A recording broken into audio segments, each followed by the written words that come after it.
October 6, 1851. In a cramped log house on Mill Creek in Austin County, Texas, a newborn named William Preston Longley cried while his parents, Campbell and Sarah, listened to the wind push against the chinks in the walls and wondered what kind of life this child would face on the rough frontier. Outside, the ground around the small farm was a mix of thin pasture and timber, with a few cleared rows for corn and patches for vegetables, and the nearest neighbors were scattered in every direction behind stretches of brush, creeks, and oak groves. Campbell and Sarah had already buried hard years into this soil. They came from families that had moved west into Texas earlier in the century, chasing land, independence, and space that seemed endless when they first arrived. By the time William was born, they had other children to feed and clothe, and every day started before dawn with chores that did not end until the light vanished. They prayed over meals, read from the family Bible when work allowed, and spoke constantly of duty, obedience, and the will of God. In that house, religion and discipline were not separate subjects. They were the same rule that governed every hour. When William was still a toddler, Campbell moved the family north toward Evergreen, a small settlement that sat on higher ground in what was then Washington County. The trip was not a grand migration, only a wagon piled with tools, bedding, and children following rough tracks through the woods until they reached land that Campbell believed could support a larger farm. He bought property near the old road that people called the Camino Real, a worn route that carried wagons and riders between Nacogdoches and Bastrop. The new farm lay a short ride from the settlement itself, close enough for church and trade, far enough that most problems still had to be handled by the family alone. The house near Evergreen was a plain wooden structure, warmer and a little larger than the first cabin on Mill Creek. A lean-to kitchen, a small loft for the older children, a packed dirt yard that turned to deep mud during hard rains, and a barn just sturdy enough to shelter livestock from the worst storms. Corn rows, cotton patches, and a vegetable garden surrounded it in irregular squares with split rail fences keeping roaming cattle from trampling the crops. The sounds that filled William's early years were the scrape of hoes, the clank of buckets, the bawling of calves, and the sharp tone of his father's voice calling him to work. Campbell's expectations for his children were exact. Each son and daughter had tasks tied to the season. William carried water, gathered firewood, checked fences, and watched hogs, and he heard at every step that idleness was a sin and that a boy who did not obey a father's word would grow into a worthless man. When he showed stubbornness, the strap came out without hesitation. He learned that crying did not change punishment, and he began to hold his feelings behind a tight jaw and a steady stare that unsettled some of his brothers and sisters. Firearms were everyday tools on that farm.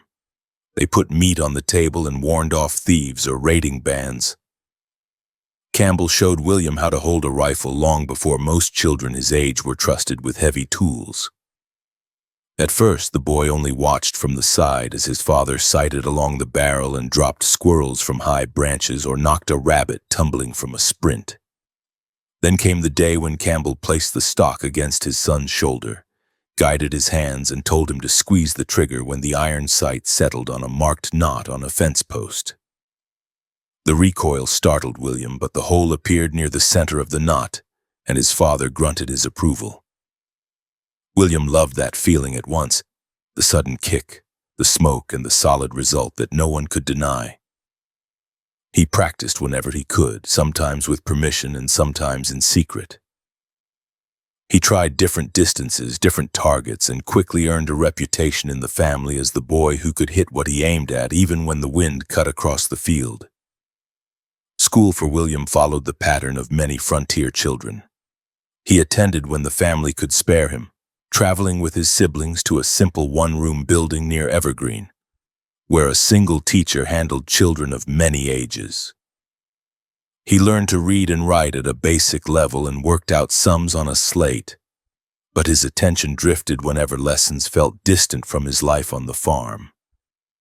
The pull of the open ground, the woods, and the creeks always tugged stronger than any chalkboard or primer. The social world around Evergreen was tight.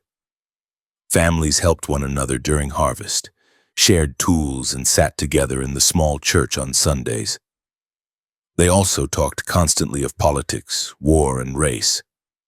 Many of these settlers supported slavery and spoke openly of their belief in the superiority of white people.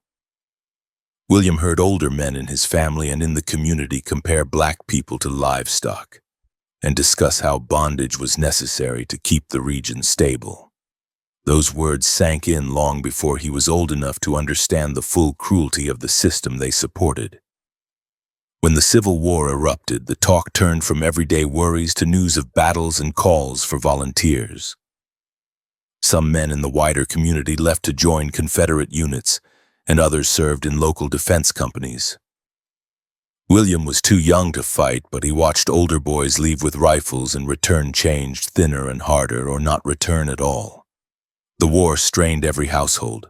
Prices rose, goods became scarce, and the work on farms doubled when able-bodied men were gone. The younger children, including William, carried more of the load. In the Longley home, the war years hardened attitudes that were already severe. The family followed reports that came by word of mouth or through newspapers when they could obtain them, and they treated any Union success as an affront. Around the table, William heard his father and visitors blame abolitionists, Northern politicians, and black people themselves for the suffering they endured. They spoke of honor, defeat, and revenge with equal weight, and they did not separate their anger at military events from their resentment of emancipation. By the time the Confederacy collapsed, William was entering his teens. Freedom for enslaved people was no longer a distant political argument. It was unfolding in the fields and roads around Evergreen. Formerly enslaved men and women left plantations, searched for families, and began to work for wages or sharecropping arrangements. Some settled along the same roads the Longleys used, building cabins and churches and trying to stake out independent lives. Federal soldiers and agents of the Freedmen's Bureau arrived to enforce new laws and to protect these communities, at least on paper. To many white families in the area, including the Longleys, this new order felt like an insult layered on top of defeat. Men who had once controlled black labor with whips and chains now had to negotiate contracts. Black men could testify in court, move freely, and under the Reconstruction laws hold political rights that had been unthinkable a few years earlier. William listened as his elders described these changes as a disaster, as something that had to be resisted if Texas and the South were going to remain what they called civilized. The tension in the region thickened during the later 1860s. Federal troops patrolled some towns, and state authorities, supervised by Republican officials, created new police forces that included black officers. White paramilitary groups, often little more than bands of armed neighbors, formed in response, claiming that they were defending property and social order. In conversations that reached William's ears, these groups did not hide their goals. They wanted to keep black people afraid, to prevent them from voting, and to punish any sign of independence that they considered disrespectful. William, restless and eager for approval from older boys, began spending more time away from home. He met with other young white men along creeks, in thickets off the road, and behind sheds behind town stores. They drank cheap whiskey, passed pistols halfway cleaned, and bragged that they had run off black families from campgrounds or threatened men on the road with beatings if they did not step aside quickly enough. Work on the farm became secondary to this new life in William's mind. When his father rebuked him, the argument sometimes turned loud and close to physical, with William storming off and not returning until late. He had grown tall and thin, with dark hair and a face that could look calm one moment and then twist into fury the next. People in Evergreen noticed how he carried his revolver not tucked away for emergencies but resting, loose in the holster, his hand constantly near the grip. If a black man failed to clear the path when William and his companions rode through, they shouted insults and sometimes fired shots into the air or into the ground near the person's feet. These acts were not random flashes. They were deliberate performances meant to remind everyone who they believed controlled the countryside. The old road near the Longley farm, carrying traffic between towns, became a stage for these displays. Freed families used the route to visit relatives, to attend church gatherings, or to trade produce and labor. For William and his group, these travelers were targets, symbols of a world that no longer matched the one they had been taught was proper. They watched from tree lines, stopped riders under thin excuses, demanded information, and sometimes forced people to show passes or letters they had no legal right to see. Each successful act of intimidation deepened William's sense that he could do as he pleased without real consequences. Law enforcement in the area was uneven. Federal and state officers could not cover every settlement, and many local sheriffs sympathized with white mobs more than with black victims. Complaints from freedmen rarely led to arrests, and when they did, white juries often refused to convict. William understood that reality long before he fired any fatal shot. He saw older men beat black workers in open daylight and walk away untouched. He heard of night rides where masked riders whipped entire families and burned cabins while nearby neighbors kept their shutters closed and pretended they heard nothing. This environment did not excuse what William became, but it shaped him. He did not grow into a killer in a vacuum. He grew up in a place where violent racism, armed intimidation, and open defiance of Reconstruction laws were accepted parts of daily life for many white men. Once he stepped into that pattern, he quickly tried to outdo the others around him, using his marksmanship and lack of restraint to push every confrontation further. As the year 1867 passed, he spent less time in school and more time in saloons and makeshift gambling halls that served the frontier communities. He drank heavily when he could obtain liquor, chewed tobacco, and learned the ugly habit of boasting that he was tough and how ready he was to spill blood. Stories circulated that he had whipped men in fistfights and had held pistols to the heads of black laborers for trivial reasons. The details shifted as tales moved from one porch to another, but the core image remained the same. A young man who treated human life as something he could tamper with whenever he wanted.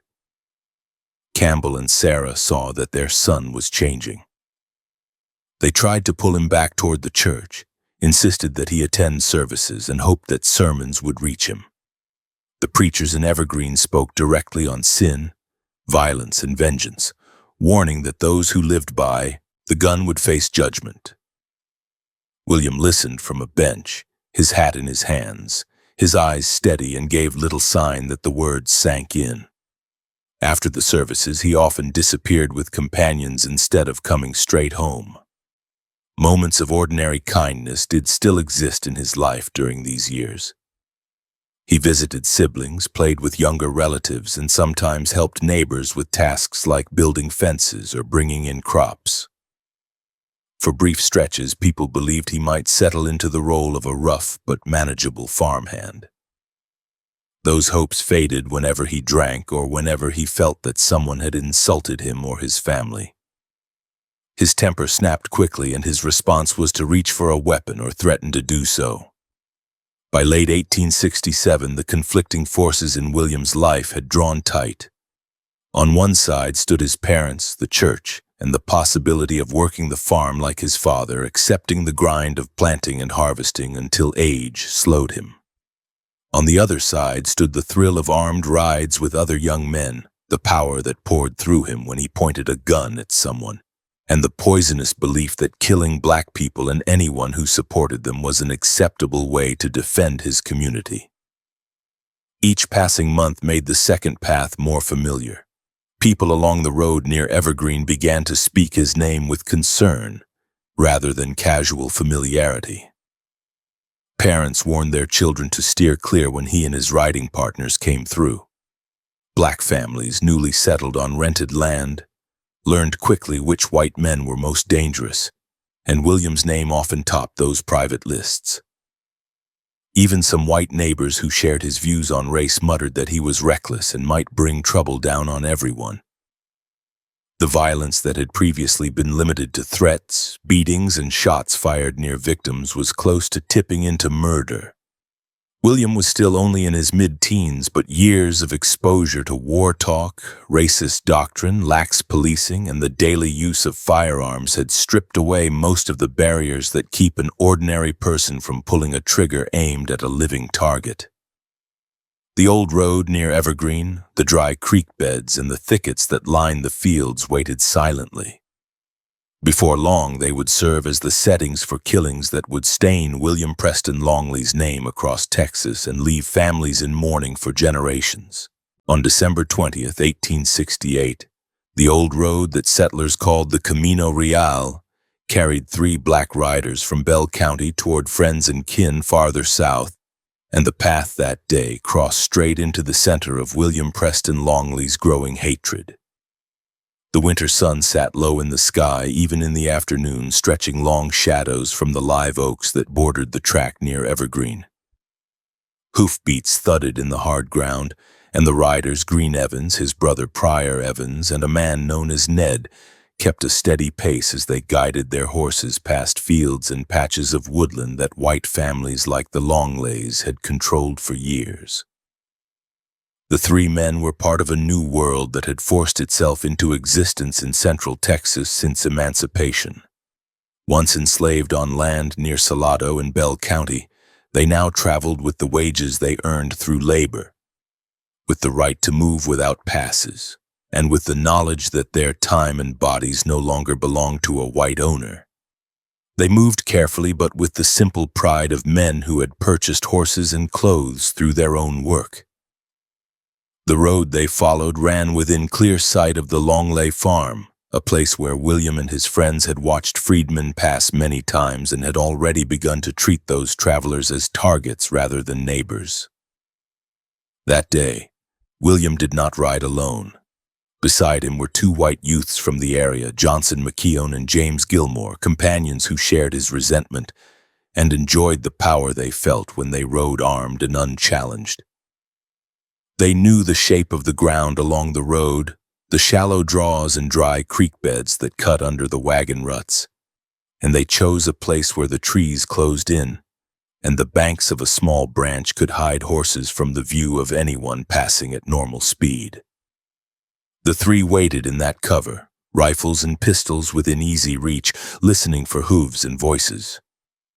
When the 3 black riders approached, William stepped his horse out onto the road, blocking the track. McKeown and Gilmore emerged on either side, turning a lonely piece of country into a trap. William raised his firearm and ordered the men to halt. The demand came with no legal authority, only the confidence of a young white man who believed that the road and everyone on it were subject to his will. Green, Pryor, and Ned had seen armed white riders before and understood the danger. They reined in, surrounded on 3 sides, with the trees and the creek bed closing off easy escape. William demanded that they ride off the road into the shallow channel of the dry creek bed nearby. The bed ran parallel to the road, cut just deep enough into the earth to shield men and horses from view. Under the aim of 3 guns, the former slaves had little choice.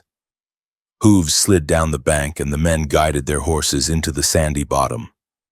Dust rose around the animals' legs as they turned to face their captors, who remained up on the higher ground, weapons pointed down into the narrow space where their victims now sat boxed in. Racist insults poured from William's mouth as he questioned them. He wanted to know where they had come from, how they had acquired their horses, and how men he viewed as inferior could afford saddles, coats, and the small sums of money that he suspected they carried. Each question carried an accusation, not a search for information. To William, the sight of confident black riders on good horses on that road was an affront that required correction through fear or death. The men below answered as calmly as they could, explaining that they worked for wages and were traveling to visit friends. The answers did nothing to cool William's anger. The aim of the ambush was never a simple robbery. The three white riders wanted to send a message along the road and into the black communities of Bell and Lee counties. William ordered the men in the creek bed to dismount. When they slid from their saddles, he forced them at gunpoint to line up beside their horses. Dust coated their boots and the bank loomed at their backs, making it clear that the only way out ran past the muzzles of the guns above them. William stepped his horse closer to the edge, shortening the distance and tightening the vise. At that moment, tension snapped. Green Evans, older and more seasoned than his companions, saw doom in William's eyes. The insults had not slowed, and the men with guns showed no sign of letting them go. Green swung back into his saddle in a burst of movement and dug his heels into his horse's sides, driving the animal toward a break in the bank where the creek bed sloped back up toward the open road. Hooves scrambled on the sandy incline as the horse lunged for higher ground. The act was desperate and clear. Green chose the only chance he saw to run. William reacted with the reflexes he had honed since childhood. He braced himself, lifted his firearm, and fired directly at the man climbing the bank. The first shot cracked through the winter air and sent birds flapping from nearby branches. He fired again, and then a third time, aiming at the fleeing figure. Rounds struck Green as he pushed his horse forward. One bullet smashed into his body with force that toppled him from the saddle. He fell back into the creek bed, the horse surging ahead without its rider and then staggering to a halt as the reins tangled against the bank. Green hit the ground hard, dust and sand rising around him. The wounds tore through flesh and muscle, pumping blood into the cold air. His brother Pryor and the man called Ned watched, helpless, as the life poured from him. William and his companion sat above the scene, guns still trained on the remaining two men. The message was unmistakable. Any move that could be read as resistance would be answered with gunfire. The sands of the creek bed, already cracked from the season's dryness, darkened under the spreading stain from Green's body. Once the gunshots stopped echoing, a brief silence settled in the draw. The only sounds were the labored breathing of horses and the weak gasps of the dying man. William rode down into the bed, dismounted, and bent over the fallen body.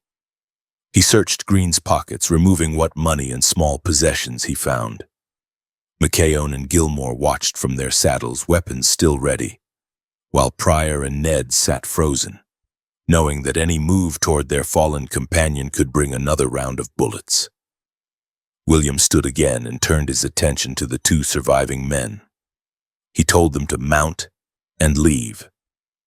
There was no gesture of mercy in his voice, only the cold instruction of someone who believed his work for the moment was done. Pryor and Ned did as they were told, climbing into their saddles with shaking hands. They spared one last look at Green's body lying twisted in the sand and then heeled their horses hard. They rode out of the creek bed, past the killers and down the road, not slowing until the bends and rises of the land put distance between themselves and that patch of earth. The three white riders remained behind. William looked over the body one more time, checking that Green showed no signs of life. The dead man's horse stood nearby, ears flicking at stray sounds, reins dragging in the dust. William and his companions made decisions regarding what to do next that showed how common such racial killings had become in parts of Reconstruction Texas. They did not discuss turning themselves in or reporting the shooting to authorities. Instead, they talked of where to move the body, who might have heard the shots, and how to speak of the event among people who would be more interested in their boldness than in justice. Later that day, word began to travel along the networks that connected black communities in the region. Pryor and Ned carried the story of the ambush with them. They told relatives and neighbors that they had been stopped near Evergreen, forced into a creek bed, and had watched Green killed when he tried to flee. The description of the shooter's face and manner left no doubt that the lead attacker had been William Longley. The news spread through cabins, church gatherings, and work crews along Bell County roads, strengthening a truth that many already knew: that armed young white men used the countryside around Evergreen as a hunting ground for black victims. Back in Salado, Green's former owner, Alfred Evans, heard that one of the men who had once labored in his fields under slavery had been shot down on the road. Emancipation had ended his legal claim on Green's work, but not his interest in the fate of a man who had spent years under his control. He saddled his horse and rode to Evergreen to ask questions. The journey took him across the same landscapes that Green had crossed earlier, past farmhouses and stands of timber, into a settlement where white residents already knew that a killing had occurred. Evans asked townspeople what had happened. He inquired who had been on the road that day, who had heard the shots, who had seen 3 black men forced from the track. To each question he met deflection. Some locals shrugged and said they had heard nothing. Others admitted hearing firing but claimed they did not know who had been involved. A few quietly named William as the gunman but refused to say so openly where their words could reach law officers or newspapers. The general posture of Evergreen was a wall of silence, built not from ignorance but from resistance to any process that would hold a white killer accountable for murdering an emancipated man. White neighbors understood that William had led the attack. Among themselves, in private talk over fences and in back rooms, they credited him with the shooting. Some praised him directly, saying he had done what they felt should be done to black men who rode armed and proud along the road. Others, less enthusiastic but still complicit, dismissed the killing as an unfortunate but understandable outcome of tensions in the countryside. Very few expressed any sympathy for Green or concern for the grief of those who had cared for him. In black households, the reaction differed sharply. Women and men who had known Green as a laborer, family member, or church-going neighbor sat in candlelit rooms and listened as Pryor and Ned repeated the details.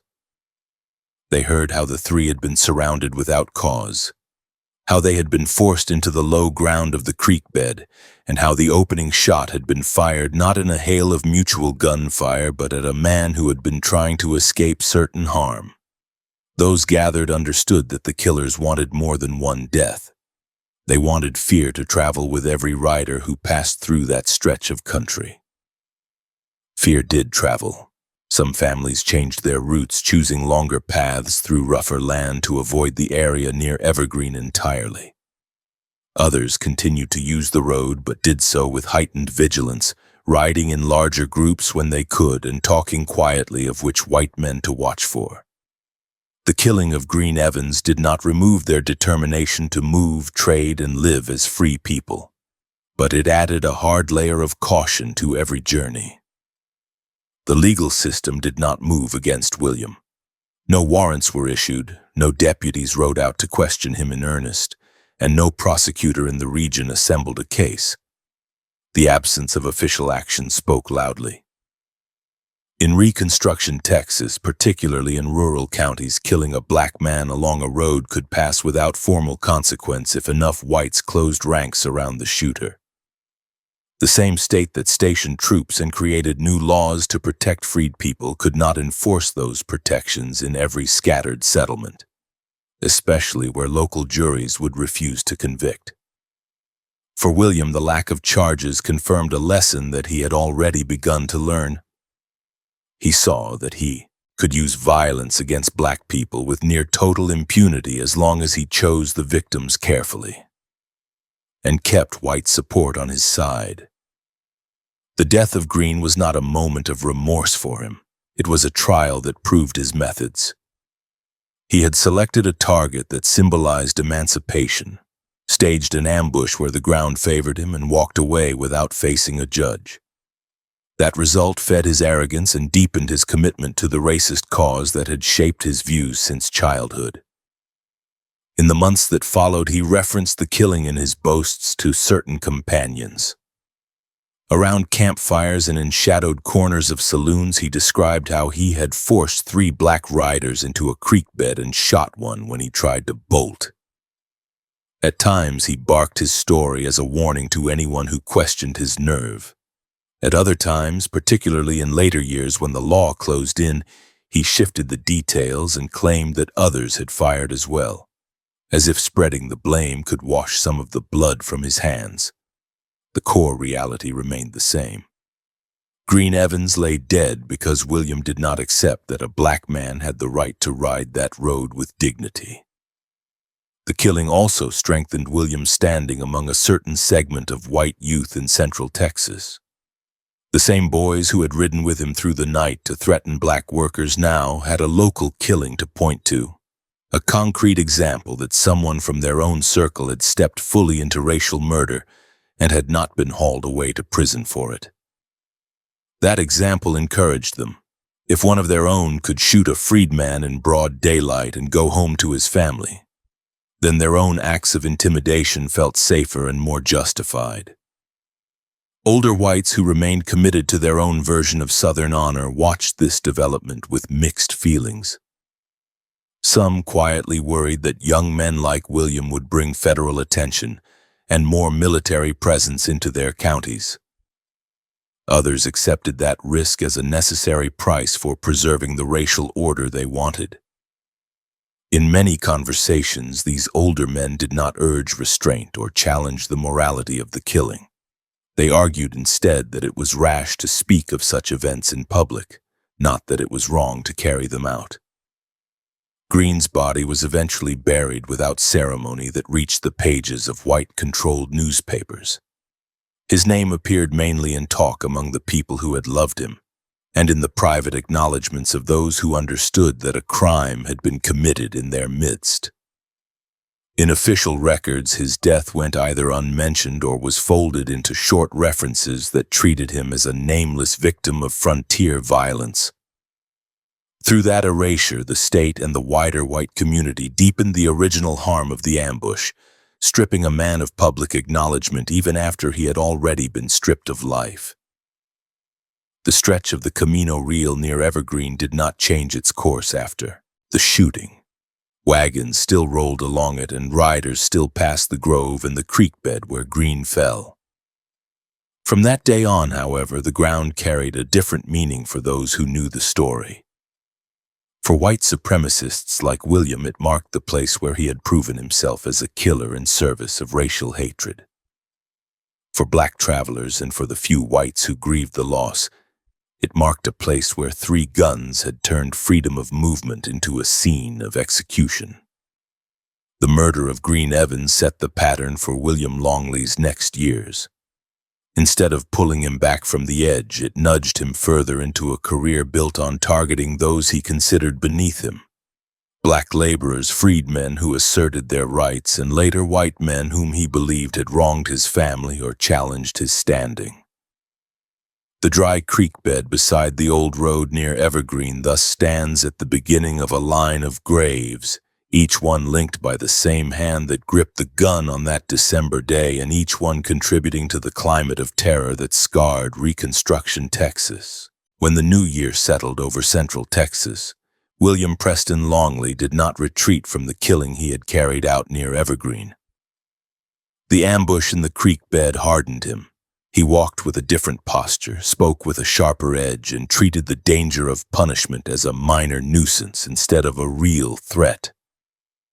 Locals who knew what had happened watched him ride past and understood that the road now carried the memory of a man shot from his saddle. But William treated that memory as a trophy. He looked for more chances to impose his will on people who had only recently escaped bondage. Around this time, his circle shifted. Among the men he grew closest to was his older brother-in-law, John Wilson, a belligerent and quarrelsome man with a taste for liquor and fights. Wilson had married William's sister and brought his own rough habits into the family's orbit. He spent long evenings in saloons, chasing cards and drinking hard, and he had no patience for Reconstruction laws or for black men who walked the roads without permission. When William and John discovered that they shared the same hostility and thirst for excitement, their partnership formed naturally. The two began drifting farther from Evergreen, pushing south and east through the thinly settled counties that stretched between Bell County and the Brazos River. They carried revolvers on their hips and long guns across their saddles, and they seldom rode without the comfort of knowing that many white residents viewed them as defenders rather than criminals. They stopped at isolated homesteads, demanded food and drink, and sometimes walked away with a farmer's best horse under a flimsy story that they needed it for urgent business. If the victim protested, William's hand moved toward the grip of his pistol, ending arguments before they became full confrontations. Freed black families felt the weight of their movements most directly. Men and women who had finally managed to rent land or buy small plots in Bastrop County and the surrounding region lived with constant worry that armed white riders would appear without warning. They worked fields, repaired cabins, and walked to church under the shadow of that threat. William and John exploited that fear. They rode into clearings where freedmen were cutting wood or mending fences and tested them with insults, questions, and demands for supplies. Sometimes they left after a few minutes of verbal abuse. Other times they made those visits the first step toward worse violence. Gambling halls and saloons in towns such as Bastrop and other small settlements along the Colorado River gave the two outlaws places to spend stolen money and gather information. William leaned over crude card tables, listening for talk of which freedmen had bought horses who had moved cattle between pastures, and where black field hands might be traveling on payday. Bartenders and patrons eager for gossip supplied names and directions, often without understanding that their stories would end with blood spilled on rural lanes. Each new tip fed into William's growing view that anyone he resented could become a target. The killing of freedman Paul Bryce grew from this atmosphere. Bryce lived and worked in Bastrop County, a man who had turned emancipation into a life of steady labor and modest independence. He earned wages, saved for livestock, and built a reputation among his neighbors as a reliable hand. He rode the roads between work sites and gatherings of kin with the quiet dignity of a man who knew his value. That was enough to bring him under William's gaze once William heard that a black man in that county owned good horses and did not bow his head when he passed white settlers. On the day their paths crossed, the countryside lay still under a wide sky. Bryce guided his horses along a country track, the animals' coats brushed and their tack in sound condition, signs of care that he had purchased with long days in the fields. William and John waited ahead, having chosen a point where brush and scattered trees narrowed the road. They did not wear masks. They did not need to hide their faces among people who would not dare to testify against them. When Bryce approached, they eased their horses forward, closing the space until the three riders faced one another within a distance that left no room to turn away without drawing attention. William opened with accusations. He said that the horses had been stolen, that Bryce had no right to possess animals of that quality, and that a black man traveling armed and upright posed a threat to the region's safety. The words were a thin cover for racial hatred and greed. Bryce insisted calmly that he had earned the money to buy his horses and that no one had a legitimate claim against him. He had done nothing to justify the guns pointed in his direction. For William, that assertion of equality and independence cut as sharply as any physical insult. Tension built in the silence between sharp statements. Birds in the nearby trees shifted and fluttered at the raised voices. John sat slightly back, watching William's body language, knowing from earlier experiences that any shift in William's expression could signal the moment when talk would end and bullets would follow. Bryce's hands remained near the reins. He knew that reaching for a weapon or even making a sudden movement toward his saddlebag could trigger a shot. He tried to explain again that he was a free man riding his own property on an open road. The decision to kill came from William with brutal speed. He swung his gun up and fired into Bryce's body at close range. The shot punched through cloth, flesh, and bone, slamming the freedman backward in the saddle and then dropping him to the dirt.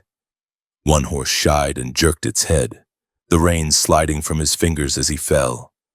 The smell of burnt powder drifted through the air, mixing with the ordinary scents of sweat, leather, and trampled grass. Bryce's limbs twitched, then stilled as blood soaked into the ground beneath him. William dismounted without any sign of hesitation. He bent over the fallen man, checked his pockets, and then stepped past the body to take control of the horses. John assisted gathering the animals and securing them to their own mounts. They spoke little.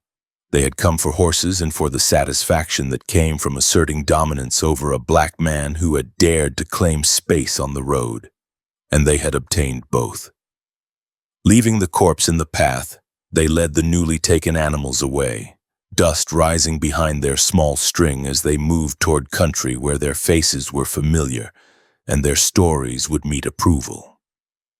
The discovery of Bryce's body fell to other travelers who happened along the road.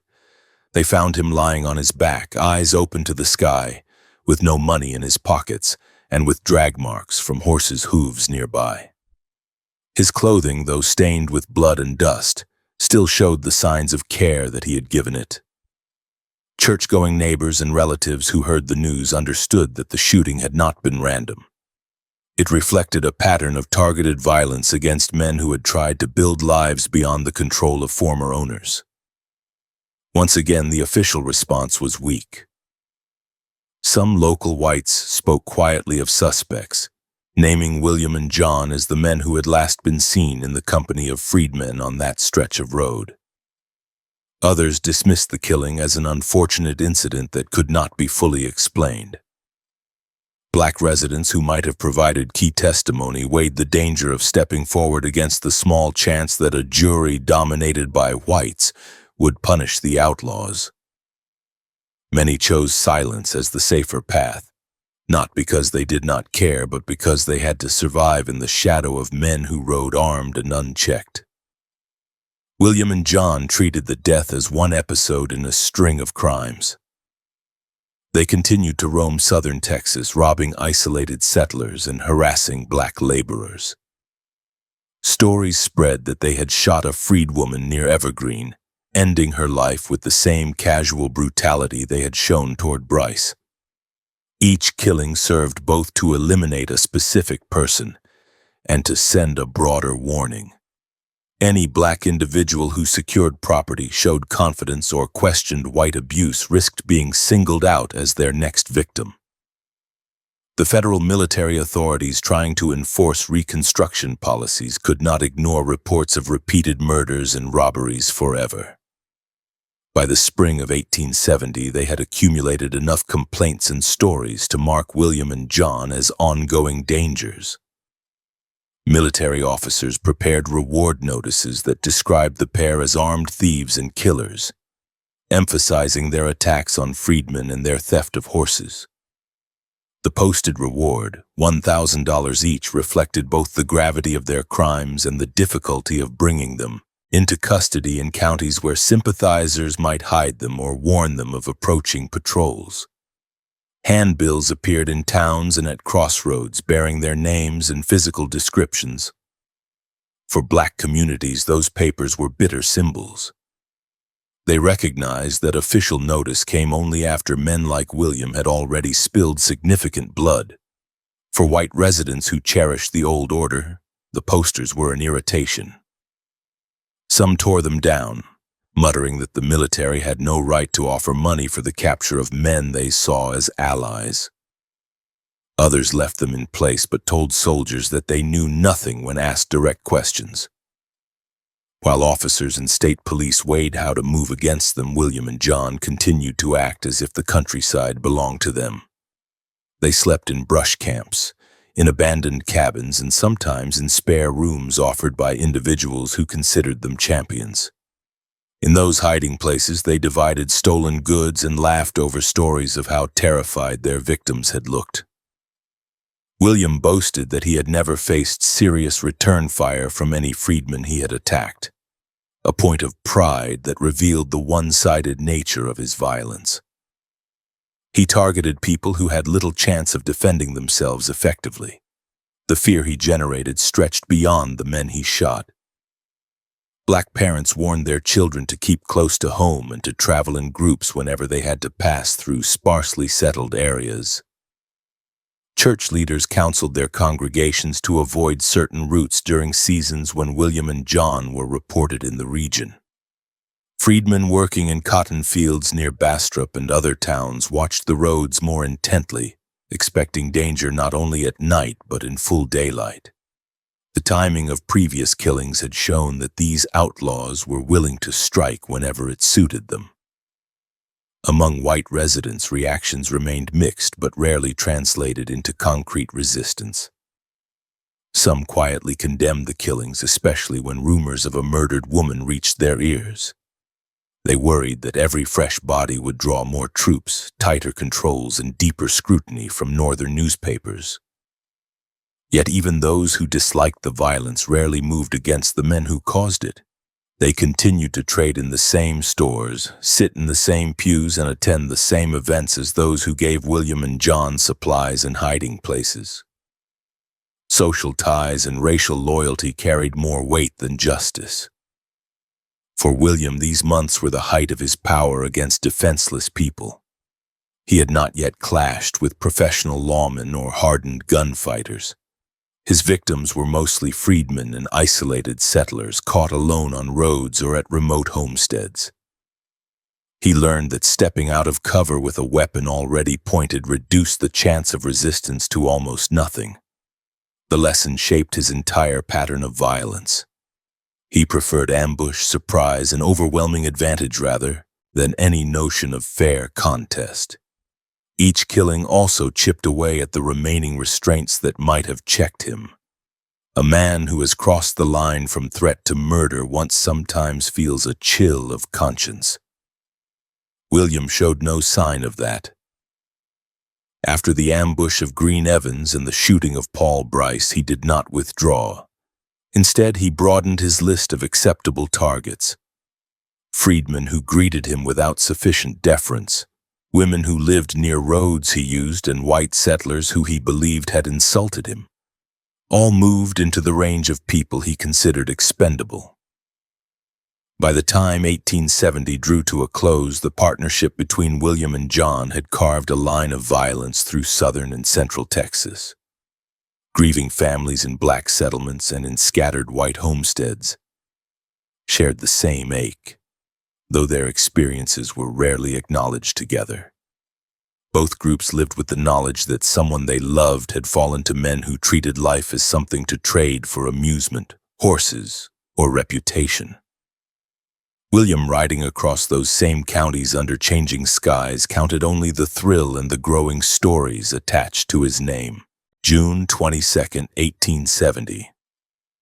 At a dusty recruiting table set up near the edge of Cheyenne in the Wyoming Territory, William Preston Longley wrote his name on enlistment papers that tied him to the United States Army for 5 years, and placed him under the command of men he did not respect.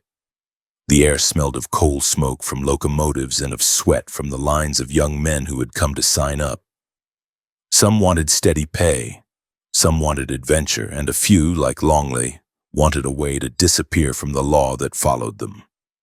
In the weeks before that signature, he had slipped out of Texas and ridden north with a shifting crowd of drifters, cowhands, and prospectors. Rumors of gold around the northern plains and mountain ranges drew men into Cheyenne, and Longley joined a gold hunting party that headed toward the high country. The expedition moved toward the Black Hills, hauling supplies and tools, only to be turned back by a patrol of cavalry troopers who informed them that treaties with the Sioux made mining there illegal. The soldiers broke up the group, escorting it away from forbidden ground and back toward established routes. And Longley watched the way those uniformed men controlled armed civilians with a few firm commands. Seeing that authority did not soften his hatred for federal power. He still despised the government that had crushed the Confederacy and enforced emancipation. Yet he recognized that an enlistment could give him food, a horse, weapons, and a measure of protection from the officers and sheriffs looking for him in Texas. He decided that wearing a uniform for a time would cost him less than being caught and tried there. So he stepped up to the table, gave his name, age, and basic details, and accepted the bounty money and ration chit that marked him as a soldier in Company B of the 2nd United States Cavalry Regiment. The trail to Camp Stambaugh took him west and a little north, through country that looked nothing like the creek bottoms and hardwood stands of central Texas. The land around the camp near South Pass was high, dry, and scattered with pine and sage. Winds cut across the ridges with a sharpness that stole breath from men not used to it. The camp itself sat on a rise above nearby mining settlements, a cluster of log barracks, a low stockade, stables, and storage sheds, all surrounded by open ground where sentries could see an approach long before anyone reached the outer lines. Life there followed a rigid pattern. A bugle sounded before dawn, pulling Longley and the other troopers from thin mattresses and coarse blankets. They dressed in wool uniforms that felt heavy and restrictive, lined up for roll call, and moved immediately into morning chores. Some men fed and watered horses, others cleaned stalls, hauled hay, and shoveled manure. Later in the day came drill, riding practice, and weapons training. Every task had an order attached to it and a sergeant standing nearby to enforce it. For a man used to choosing his own movements on Texas roads, the constant instruction grated. He learned quickly that the Army did not tolerate the sort of open defiance he had practiced at home. When he muttered under his breath or delayed carrying out a command, a non-commissioned officer stepped in with a shouted rebuke or a shove. If he lagged behind during drill, the corporal at the rear barked his name and pushed him back into line. The discipline angered him. He believed that most of the men giving orders were beneath him in courage and skill. He came from a culture that taught him to scorn Easterners, immigrants, and any soldier who had fought under the Union flag, and now he wore that same flag on his own uniform sleeve. On the firing range, though, he stood out. When troopers practiced with carbines or revolvers, firing at boards and simple targets set against dirt banks, Longley hit what he aimed at with a consistency that impressed even the hard-faced sergeants. He adjusted for wind and distance without appearing to think about it.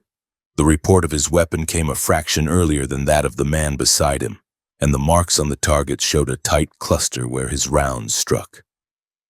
Officers watching from the side noted his skill in their minds, even as they recorded his complaints and temper in their reports. In the barracks, Longley shared stories that set him apart from many of the other enlisted men. While they talked of farms in Ohio, factories in New York, or small towns in Illinois that they had left behind, he described dusty Texas roads, confrontations with freedmen, and the roadside killing that had already stained his hands with blood. He spoke of those murders without remorse, turning them into rough stories for the benefit of men who were themselves no strangers to violence.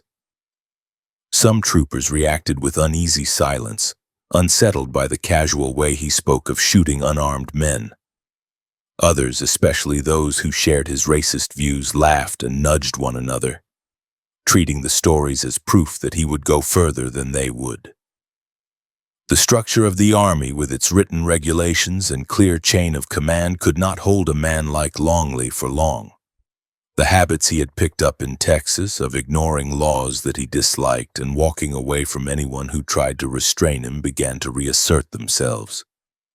When a sergeant caught him skipping assigned work or talking back, punishments followed. Extra duty, confinement to barracks, and loss of privileges fell on him more than on many of his peers. Each incident fed his resentment, convincing him that the officers at Camp Stambaugh were no different in his mind from the Reconstruction authorities he had hated back home. After only a short time in uniform, he decided that he would not finish the enlistment he had signed. Late in June, he slipped from the line of discipline entirely. He waited for a moment when the watch around the camp slackened, took his rifle and revolver, secured a horse, and rode away from Camp Stambaugh without orders. The quiet of his departure did not last. Once officers realized that he was missing, they counted weapons and equipment, noted what he had taken, and sent word to nearby posts that a deserter had broken from the ranks. The army did not treat desertion as a minor matter. Longley soon found that the vast spaces of the plains did not guarantee escape. Patrols sent from frontier garrisons knew the likely routes that runaways chose, following watercourses, trails, and ridges that led toward settlements. Somewhere along those paths, a detachment of cavalry troopers cornered him. The details of that capture did not reach later court files with full description, but its result did. He was returned under guard to Camp Stambaugh, stripped of his weapons and placed under tight confinement awaiting trial by court-martial. Inside the makeshift courtroom, officers sat at a plain table under the flag he now despised more than ever. They read the charges, desertion and theft of government property, and listened to testimony. Whatever defense Longley attempted could not erase the fact that he had vanished from duty with horse and arms. The finding of guilt carried a sentence designed to break a stubborn man. The court ordered him to 2 years of confinement at hard labor, chained at the ankles and kept under constant military discipline within the stockade at Camp Stambaugh. The punishment altered the rhythm of his days, but not the core of his character. Guards fixed heavy iron around his ankles, a ball and chain that clanked with every step and tore at the raw skin where the metal rubbed. He slept in closer quarters than the barracks, among other prisoners who had broken military law. Overseers drove the men to physical work that filled long hours, moving rock, cutting timber, and hauling supplies under close supervision. In the harsh winters of the high plains, cold bit through thin clothing as they labored outdoors, and the wind that swept across the camp cut at exposed skin. For the first time in his life, Longley had to carry out back-breaking labor that he could not refuse. No family connections, sympathetic neighbors, or intimidated victims could change his conditions there. He felt the weight of federal power not just as a distant symbol, but as iron on his legs and the constant presence of armed guards. Yet the experience did not lead him to regret the killings that had brought him this far. In the cramped sleeping area, when lights were low and whispers carried, he still spoke with contempt of the black men he had shot in Texas, and of the laws that had tried to protect them. Months passed in this pattern. Records later showed that he did not serve the full 2 years that the court had imposed. After some months in chains, decisions made by officers higher in the chain of command reduced his confinement. The garrison needed able-bodied troopers, and his skill with weapons made him more valuable in the field than behind a stockade fence. Guards removed the ball and chain, transformed him again into a regular enlisted man, and returned him to his company with warnings that a second desertion would bring an even harsher response. Back in the open lines of the camp, he wore the uniform again and picked up a carbine as if nothing had changed. The months in restraints had hardened his muscles and deepened the lines in his face, but had not dulled his eye. Officers assigned him to hunting details that ranged out from Camp Stambaugh to bring in fresh meat for the garrison. These parties traveled across open valleys and low mountain slopes, scanning for antelope, deer, and other game that could fill the mess hall with food beyond standard rations. On those hunts, Longley rode with a small group of hand-picked men. The land around them rolled away in long swells, with patches of trees clinging to draws and rocky outcrops. Thin air and sudden changes in weather were constant companions. The hunters left camp in the early light, rode out until the buildings shrank into the distance, and then spread out to search for tracks and movement. When a herd appeared on a distant slope, they moved into position with the discipline of soldiers and the eagerness of men who knew that a successful day would be appreciated by everyone at the post. In that setting, Longley could express his violence without the direct presence of human victims. He fired on animals with calculated precision, often targeting the ones that stood farthest from the group to show how far he could reach.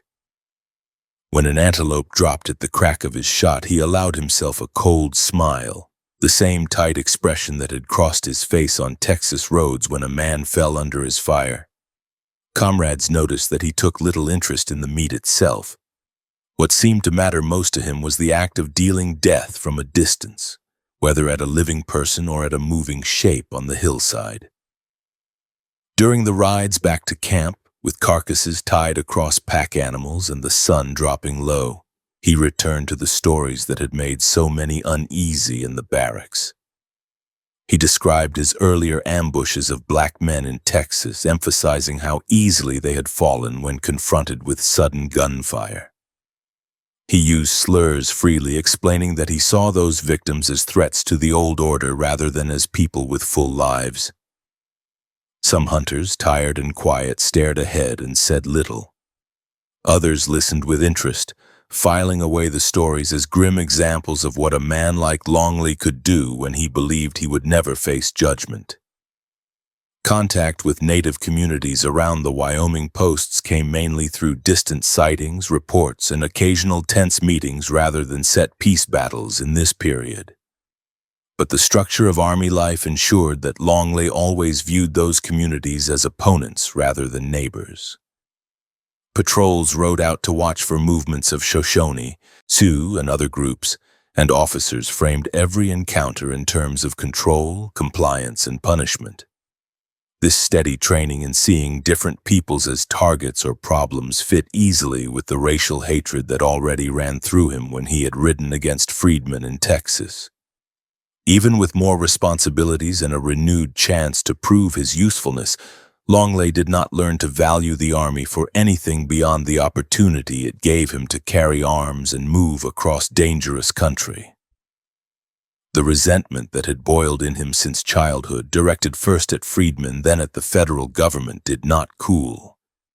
He chafed under orders, grew bored with the routine of guard duty and patrols, and began once more to think of the freedom he had enjoyed when he chose his own roads and victims.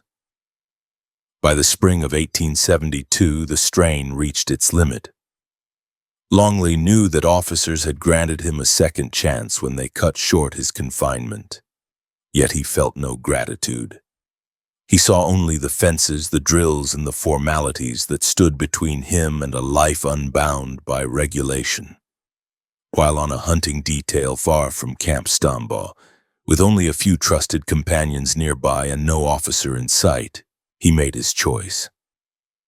He allowed the group to spread out in search of game, then turned his horse away from the line they followed and rode off across the broken ground toward a horizon that led away from the post and its flag. This second desertion on June 8, 1872, marked another open break not just with the Army but with any pretense that he could live under consistent authority. He carried a government-issued weapon, wore parts of a United States uniform, and yet again treated sworn duty as something to be discarded at will.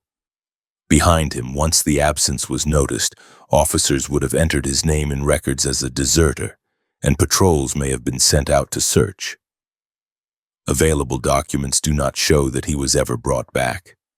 The months that followed left few solid traces in official archives. Decades later, people repeated stories that Longley told near the end of his life, tales in which he claimed that after deserting he traveled among the Shoshone, rode with their leader, and killed men in Kansas over insults and small disputes. Searches through newspapers, local records, and military reports have not uncovered independent proof for those deaths. What remains sure is not the list of supposed victims, but the fact that he spent those years moving through remote country, using such stories to push his own reputation for brutality and daring to new extremes. As he rode away from Camp Stambaugh and the northern ranges, he carried with him the same hatred that had driven his Texas murders, now combined with the knowledge that he had twice defied the United States Army and walked free. The experience of chains and hard labor had shown him how far the government could go to punish him, but it had also taught him that decisions made by distant officers, shortages of men on the frontier, and the gaps between posts could allow a determined killer to slip through. When he turned back toward the more familiar landscapes of the South and West, those lessons went with him, and the victims he would soon claim in Texas bore the cost of everything he had learned. By February 1873, the trail brought William Preston Longley back into Texas, into the same central counties where his earlier killings had already scarred roads and families. The years in the army and the desertions had added lines to his face and a rough edge to his manner, but they had not broken his hatred or his sense that rules applied to other men, not to him. He rode past bare winter fields and low creek crossings with the ease of someone who knew the land deeply and believed it still belonged to men who thought as he did. The political map of Texas had shifted again. Reconstruction laws technically remained in force, but white resistance had grown stronger. Federal troops were thinning out in some places, replaced by local officers who depended on county voters. Freed black communities had taken root along rivers and on rented land in Bastrop, Lee, and other nearby counties. They built simple churches, opened schools, and tried to raise crops in peace. At the same time, groups of armed whites, some organized, others nothing more than cliques of neighbors, kept up a steady campaign of intimidation. Longley slipped back into this world as if he had never left, carrying the skills of a trained marksman and the mindset of a man who had already killed more than once. Soon after his return, he was accused of another murder in Bastrop County, this time of an unnamed freedman. The available records name the charge but do not preserve the victim's identity or the exact details of the encounter. What they do show is consistent with Longley's pattern.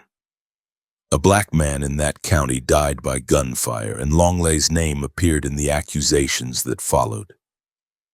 It fitted the series of attacks that he and his associates had already carried out against black travelers and laborers, and it reinforced the fear that had already settled over freed communities.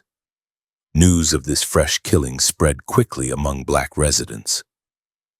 Families working along Walnut Creek and other Bastrop County streams heard that another man had been shot for no greater offense than living his life within sight of hostile white neighbors. Men planning trips to town weighed every route and every errand.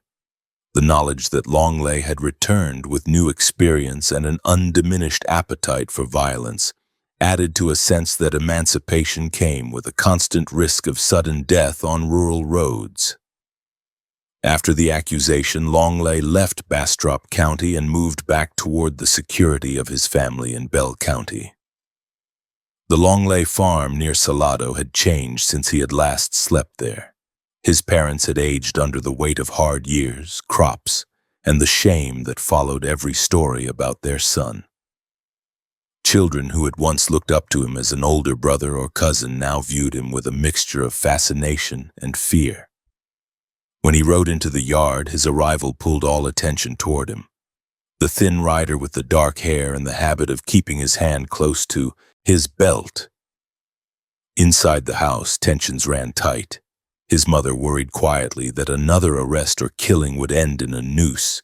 His father struggled to balance blood loyalty with anger at the lawlessness that had turned the family name into a warning. Yet they fed him, gave him a place to sleep, and allowed him to come and go. On some days he helped with chores, walking rows or mending fences as if he were just another farm son. On others he vanished for long stretches, riding south and east to saloons, card tables, and meeting points along back roads where rough men exchanged stories and planned raids. The earlier spree with his brother-in-law, John Wilson, and the military reward that followed still hung over him. Federal authorities had not forgotten the robberies and murders that he and Wilson had committed during 1869 and 1870. The reward money that had once been posted for his capture continued to draw the attention of ambitious law officers. One of them was Mason County Sheriff J.J. Finney, a man with a reputation for toughness on outlaws and a keen interest in rewards that could supplement a modest official salary.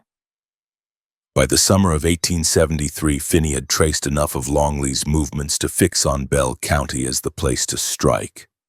He rode into the area with warrants and information that described Longley as a wanted murderer. Local residents knew who he meant. Stories about Longley's attacks on freedmen had circulated for years, and some white neighbors whispered that the sheriff ought to have been summoned long before. Others saw Finney as an intruder meddling in matters that should have remained within the county. That mixture of responses did not stop him. He set about locating the man whose name lay on his papers. The arrest itself took place without the dramatic gunfight that sometimes fills dime novels. Finney cornered Longley, placed him under guard, and disarmed him.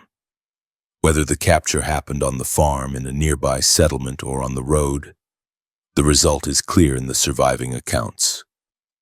For the first time since his hard labor at Camp Stambaugh, Longley once again found his hands bound and his movements controlled by armed men who meant to deliver him to higher authority. Under escort, he was taken south toward Austin, the state capital, where Finney intended to present his prisoner and demand payment of the federal reward. The journey to Austin underscored the gap between the order printed on posters and the reality of Texas justice. On paper, the military reward represented a promise, money offered by federal command during Reconstruction to anyone who could bring in a man responsible for killings of freedmen and other crimes. Finney, a county sheriff who had seized the chance to enforce that notice, understood that his work carried risks. Transporting a known killer across long stretches of country exposed the escort party to ambush or escape attempts. He counted on the reward to justify those risks. When they reached Austin, Finney's expectations met the tangle of real administration. Civil officials there informed him that the military reward could not be paid through state channels. The Reconstruction apparatus that had created the notice was changing. Responsibility for such payments remained in question between federal and state offices. The paperwork offered no straightforward path for the sheriff to collect, and the money he had counted on failed to materialize. He found himself holding a dangerous prisoner without the compensation he believed he had earned. Accounts written later describe what happened next. They agree that Finney released Longley instead of holding him for a full murder prosecution. Some detailed narratives add that a relative identified as Alexander Preston Longley provided money around this time, and that the payment influenced the decision. Surviving official documents do not spell out the full transaction. They show only that the sheriff who had brought Longley to Austin did not receive the reward, and that the prisoner regained his freedom sooner than justice for his victims would have required. Whatever conversations and exchanges took place in offices and side rooms, the outcome was visible to anyone watching the road out of Austin. Longley rode away, no longer in chains, with the knowledge that a sheriff had brought him in for murder and then had let him go when the government failed to stand behind its own posted terms. For him, the experience taught another lesson about the system he despised. Officials could speak of law and order, yet even determined officers like Finney could be turned aside by missing funds and unclear authority. Back in Bell County, word of his release stirred a mix of relief and anger. His parents learned that once again their son had escaped serious punishment. Black residents and those who had hoped that this arrest might end his violence heard that he had walked free from the capital. Some white neighbors shrugged and said that the entire matter had been a misunderstanding that needed no further comment. Others, especially among the families of freedmen who had been killed or threatened, took the news as another sign that the lives of black victims counted for little in the halls of power. With the threat of immediate imprisonment lifted, Longley drifted again. He visited relatives in various counties, including those who still saw him as a useful enforcer for old grudges. He appeared now and then in small towns along the Brazos and in the neighborhoods around Evergreen, moving from one house to another, taking advantage of hospitality while remaining restless. In some places he found short-term work in fields or with livestock, proving once more that he could put in a hard day's labor when it suited him. In every location he carried the same dark reputation, the same readiness to turn a perceived slight into a fight or worse. By late 1874, his path led him back once more to the familiar ground around Evergreen and to the extended Longley family who farmed there. Among those kin was his uncle Caleb, often called Cale by those who knew him. This man had his own reason for brooding anger. His son, known as Little Cale, had recently died under circumstances that led to bitter accusations. In local talk, responsibility for the death settled on a young farmer named Wilson Anderson, a boyhood acquaintance of William's who had once shared fields, workdays, and simple entertainments with him. The facts behind Little Cale's death emerged in fragments. Evidence existed that the young man had ridden while drunk and collided with a tree, causing injuries that took his life. Yet grief hardened in Caleb's mind into a firm belief that Anderson bore blame. He insisted on that version in his conversations with visitors, including William. Every mention of his son carried with it the charge that Anderson had acted in a way that led directly to the loss, and that no formal proceeding had punished him for it. When William and his younger brother Jim arrived to spend Christmas time with the Evergreen relatives, they stepped into that atmosphere of grief and accusation. They listened as their uncle described the death, the lack of legal action, and the anger he felt every time he saw Anderson working fields near the old road as if nothing had changed. The talk mixed family loyalty, local rumor, and the long-standing acceptance of private vengeance that ran through parts of rural Texas. With each telling, the story pushed William farther toward a sense that someone needed to die to even the score. Jim, only 15 at the time, saw the danger in that direction and urged his older brother to let the matter rest or to leave any response to the branch of the family that had suffered the loss. He recognized that William already stood under suspicion for multiple killings and that another homicide would bring harsher pursuit. His warnings did not change William's course. The man who had shot Freedmen on roads and walked away from a sheriff's custody felt no reason to defer to courts or to restrain himself. The idea of avenging a cousin against a former friend became one more way to assert his own power. Around the farms and small clearings near Evergreen, people began to notice William asking questions about Anderson's routines. He inquired where the man's fields lay, how often he came into town, how many others worked at his side. These questions did not come with open threats, but the intent behind them was plain to anyone who understood Longley's history. Some neighbors spoke in low tones that trouble was building. Others refused to involve themselves, unwilling to confront a man who had shown no hesitation in shooting those who stood in his way. At the same time, Longley's hostility toward black residents did not fade. In every settlement he passed, he looked down on black laborers in the same way he always had, as people whose presence contradicted his sense of racial order. He watched them carry cotton bales, walk to church, and tend hogs along the creek banks. And he never abandoned the idea that guns and fear should be used to keep them from holding equal ground with whites. Even as he fixed his attention on Anderson, the wider climate of racial terror that he had helped build remained intact. Across Texas, efforts to control men like him slowly gathered strength. The state leadership, shifting away from Reconstruction structures, authorized new forms of law enforcement. The Texas Rangers were reorganized, and local sheriffs coordinated more tightly with each other to track violent offenders across county lines. Many of these steps came in response to a long list of crimes committed by various outlaws and racially motivated killers, not only Longley. Still, his name appeared on wanted notices and in correspondence between officials who understood that as long as he remained at liberty, killings of both black and white victims could erupt without warning. For Longley himself, these developments did not produce restraint, they produced movement. He knew that posters and letters carried his description farther than before, so he adopted different names in some places and avoided staying too long in any settlement that had a strong sheriff or a large black community prepared to report his presence.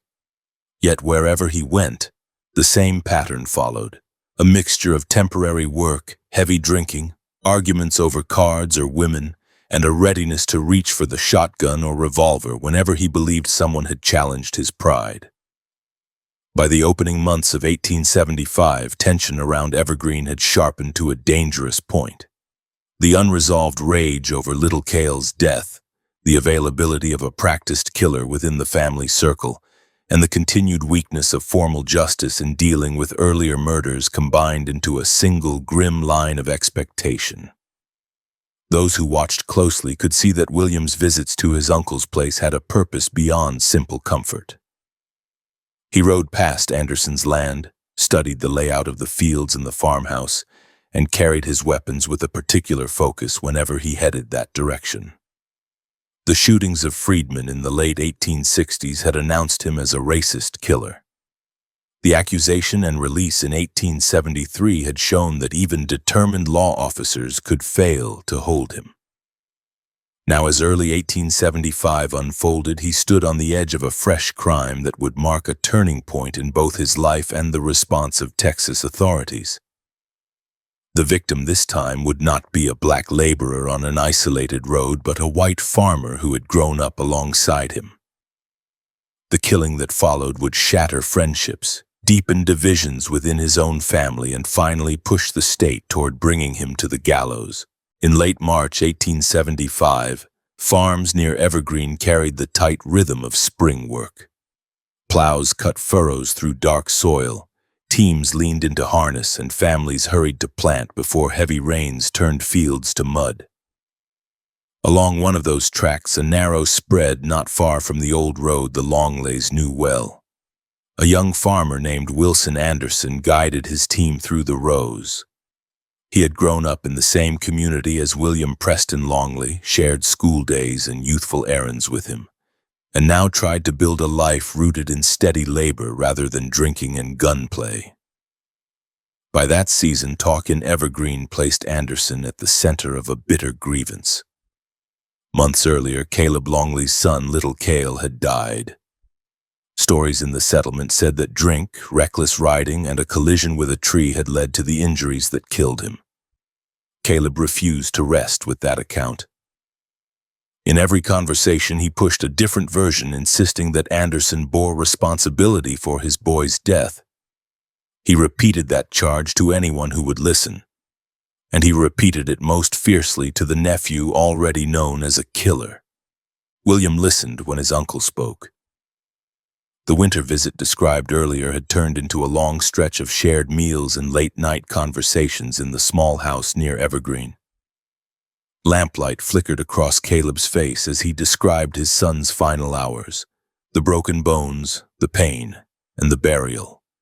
Each telling ended with the same demand.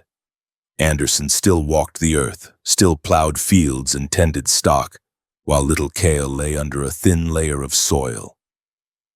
Caleb insisted that someone had to answer for that imbalance, and he made clear that he believed courts and sheriffs would never provide the answer he sought.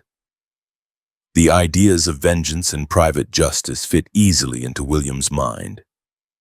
He had already killed Freedmen in the name of racial hatred and had walked free from a previous arrest through a combination of family influence and official confusion. Now his uncle offered him a new purpose: revenge within the family circle itself. William took an interest in Anderson's schedule. He asked where the man's fields lay, at which hours he worked, whether he carried a weapon while plowing, and how close he lived to neighbors who might intervene. The questions revealed his intent, even when he framed them as idle talk. On the morning of March 31st, 1875, The air over Lee County carried a cool edge that would fade as the day advanced. Anderson hitched his team and set to work in his field. The soil broke under the iron and turned into clean ridges behind the plow. Sweat soon streaked his shirt despite the breeze. Birds hopped at the edge of the freshly turned ground, searching for insects stirred up by the blade. From his position behind the team, Anderson could see the boundary fences, the farmhouse roof, and the line of trees that marked a nearby draw. William prepared for his own part in the day's events with characteristic care. He chose a shotgun rather than a rifle or revolver, a weapon that would deliver a close-range blast almost impossible to survive. His younger brother James rode with him. James had tried to turn him away from this course during the winter visit, urging him not to bring more shame on the family or to drag them deeper into the consequences of his crimes. Despite those earlier warnings, he now found himself riding beside William toward Anderson's land, the brothers bound together by blood and by the momentum of decisions already made. They approached the farm by a route that kept them out of easy sight, following low ground and tree lines where possible. Hoofbeats thudded softly in the damp earth. The handling of the horses, the checking of weapons, and the pacing of their ride all showed that this was not a casual visit. William meant to catch Anderson in a position where the farmer had little chance to react, let alone fight back. The rouse Anderson had already cut into the field gave him that position, drawing the farmer along a fixed path behind his team. From a point near the edge of the property, William watched Anderson work. The farmer focused on his task, calling soft instructions to his animals and turning the plow at the end of each row. He carried no rifle slung across his shoulder, no revolver obvious at his belt. His thoughts lay with seed, soil, and weather, not with gunmen from his past. The distance between plow and property line shrank with each pass. When Anderson neared the fence line closest to the cover where William waited, the killer saw the moment he had planned. William stepped from concealment with the shotgun held steady. The sound of his boots on the ground and the sudden presence at the edge of the field drew Anderson's attention. The farmer looked up, recognized the figure standing near the fence, and understood at once that trouble had arrived. The rows and the team trapped him in place. Turning the horses in time to flee would require more seconds than he had. The plow bit deep into the soil as the animals sensed his hesitation. There is no record of a long exchange of words at that moment. Later accounts agree that William leveled the shotgun and fired at close range. The blast slammed into Anderson as he stood by his plow in the open field.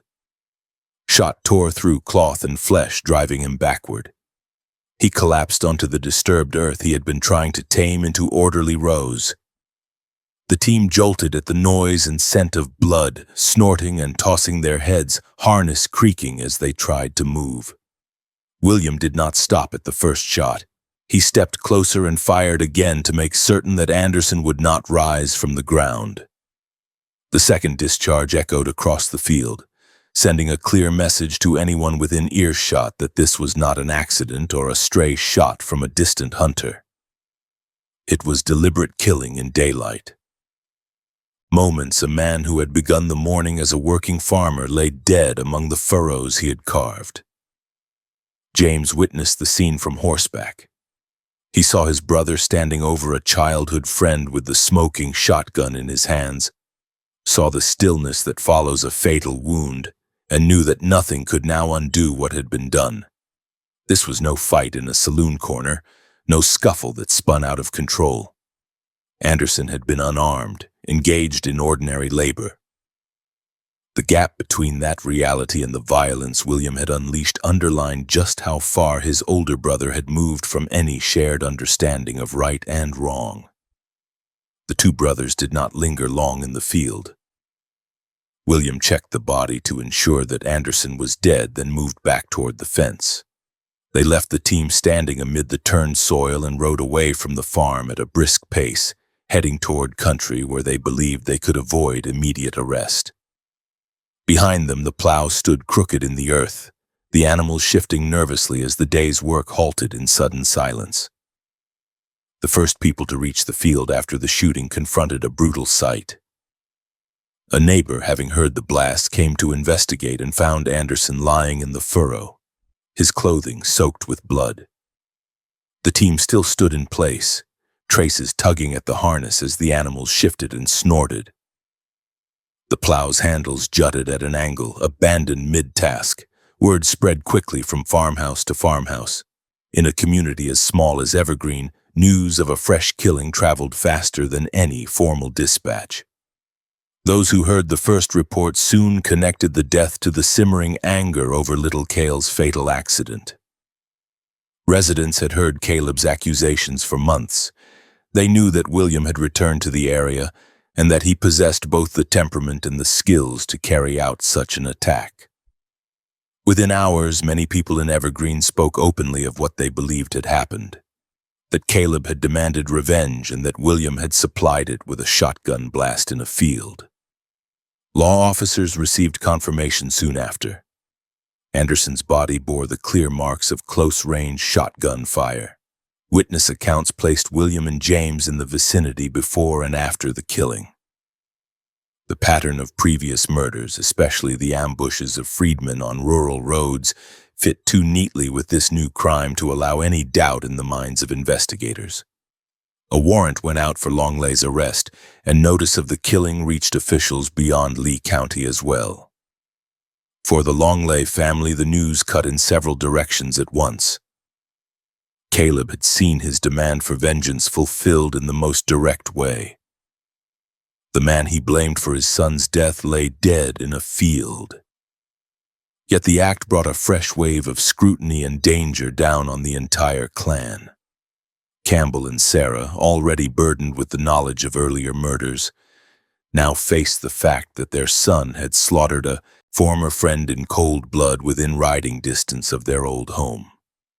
Conversations inside the house turned strained and quiet. Outside, neighbors weighed whether continued association with the family would bring trouble. William understood that this killing differed from his earlier attacks in one key respect. Killing freedmen in the chaos of Reconstruction had brought only limited official response, hampered by racism in juries and reluctance among white witnesses. Killing a white farmer with ties to established families struck at a group that local authorities could not ignore and that juries were more willing to defend. He had crossed a line that made a determined manhunt far more likely. He responded in the only way he knew. He fled. Together, William and James rode north toward the borderlands that separated Texas from Indian Territory. The trail took them through stretches of sparsely settled land where mesquite and grass replaced the tighter patchwork of farms near Evergreen. They crossed streams, camped in shallow draws, and avoided towns when possible. At night, they slept with saddles for pillows and weapons within reach. The fire kept low to avoid drawing attention. Each mile put more distance between them and the field where Anderson had fallen, yet each mile also carried them deeper into the status of hunted men. Along the way, the contrast between the brothers sharpened.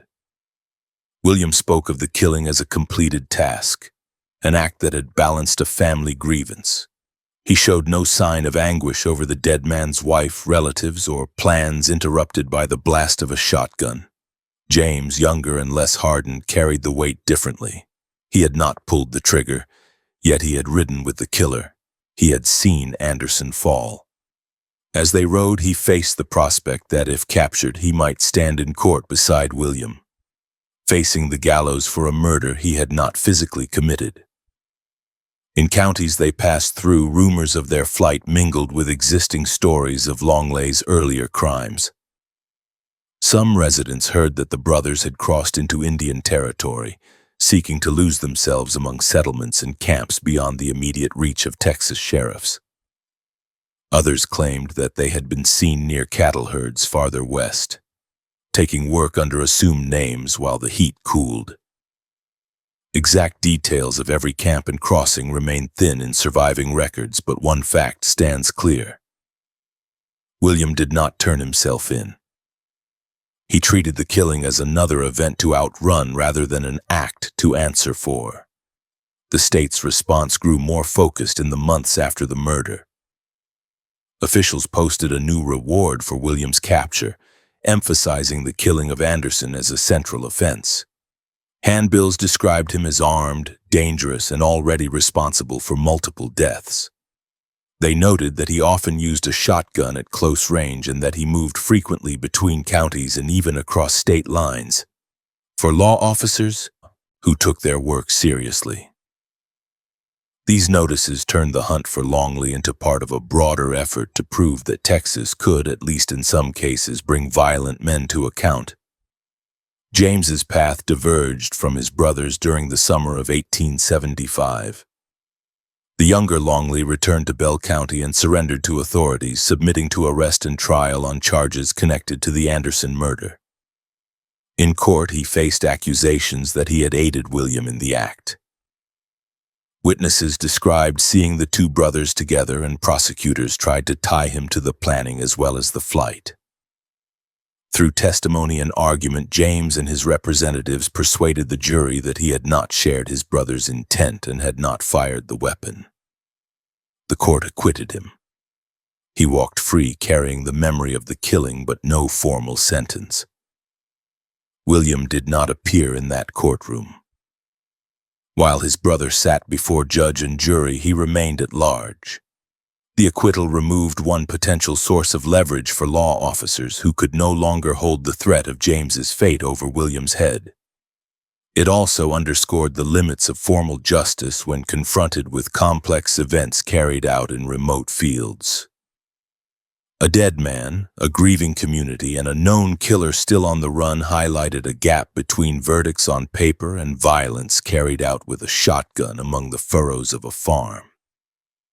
In Evergreen and the surrounding countryside, the field where Anderson died did not vanish into obscurity. New seasons brought fresh plantings. Other hands held plow handles and other teams pulled through the soil. Yet those who had lived through the events of March 1875 remembered where the blood had soaked into the ground.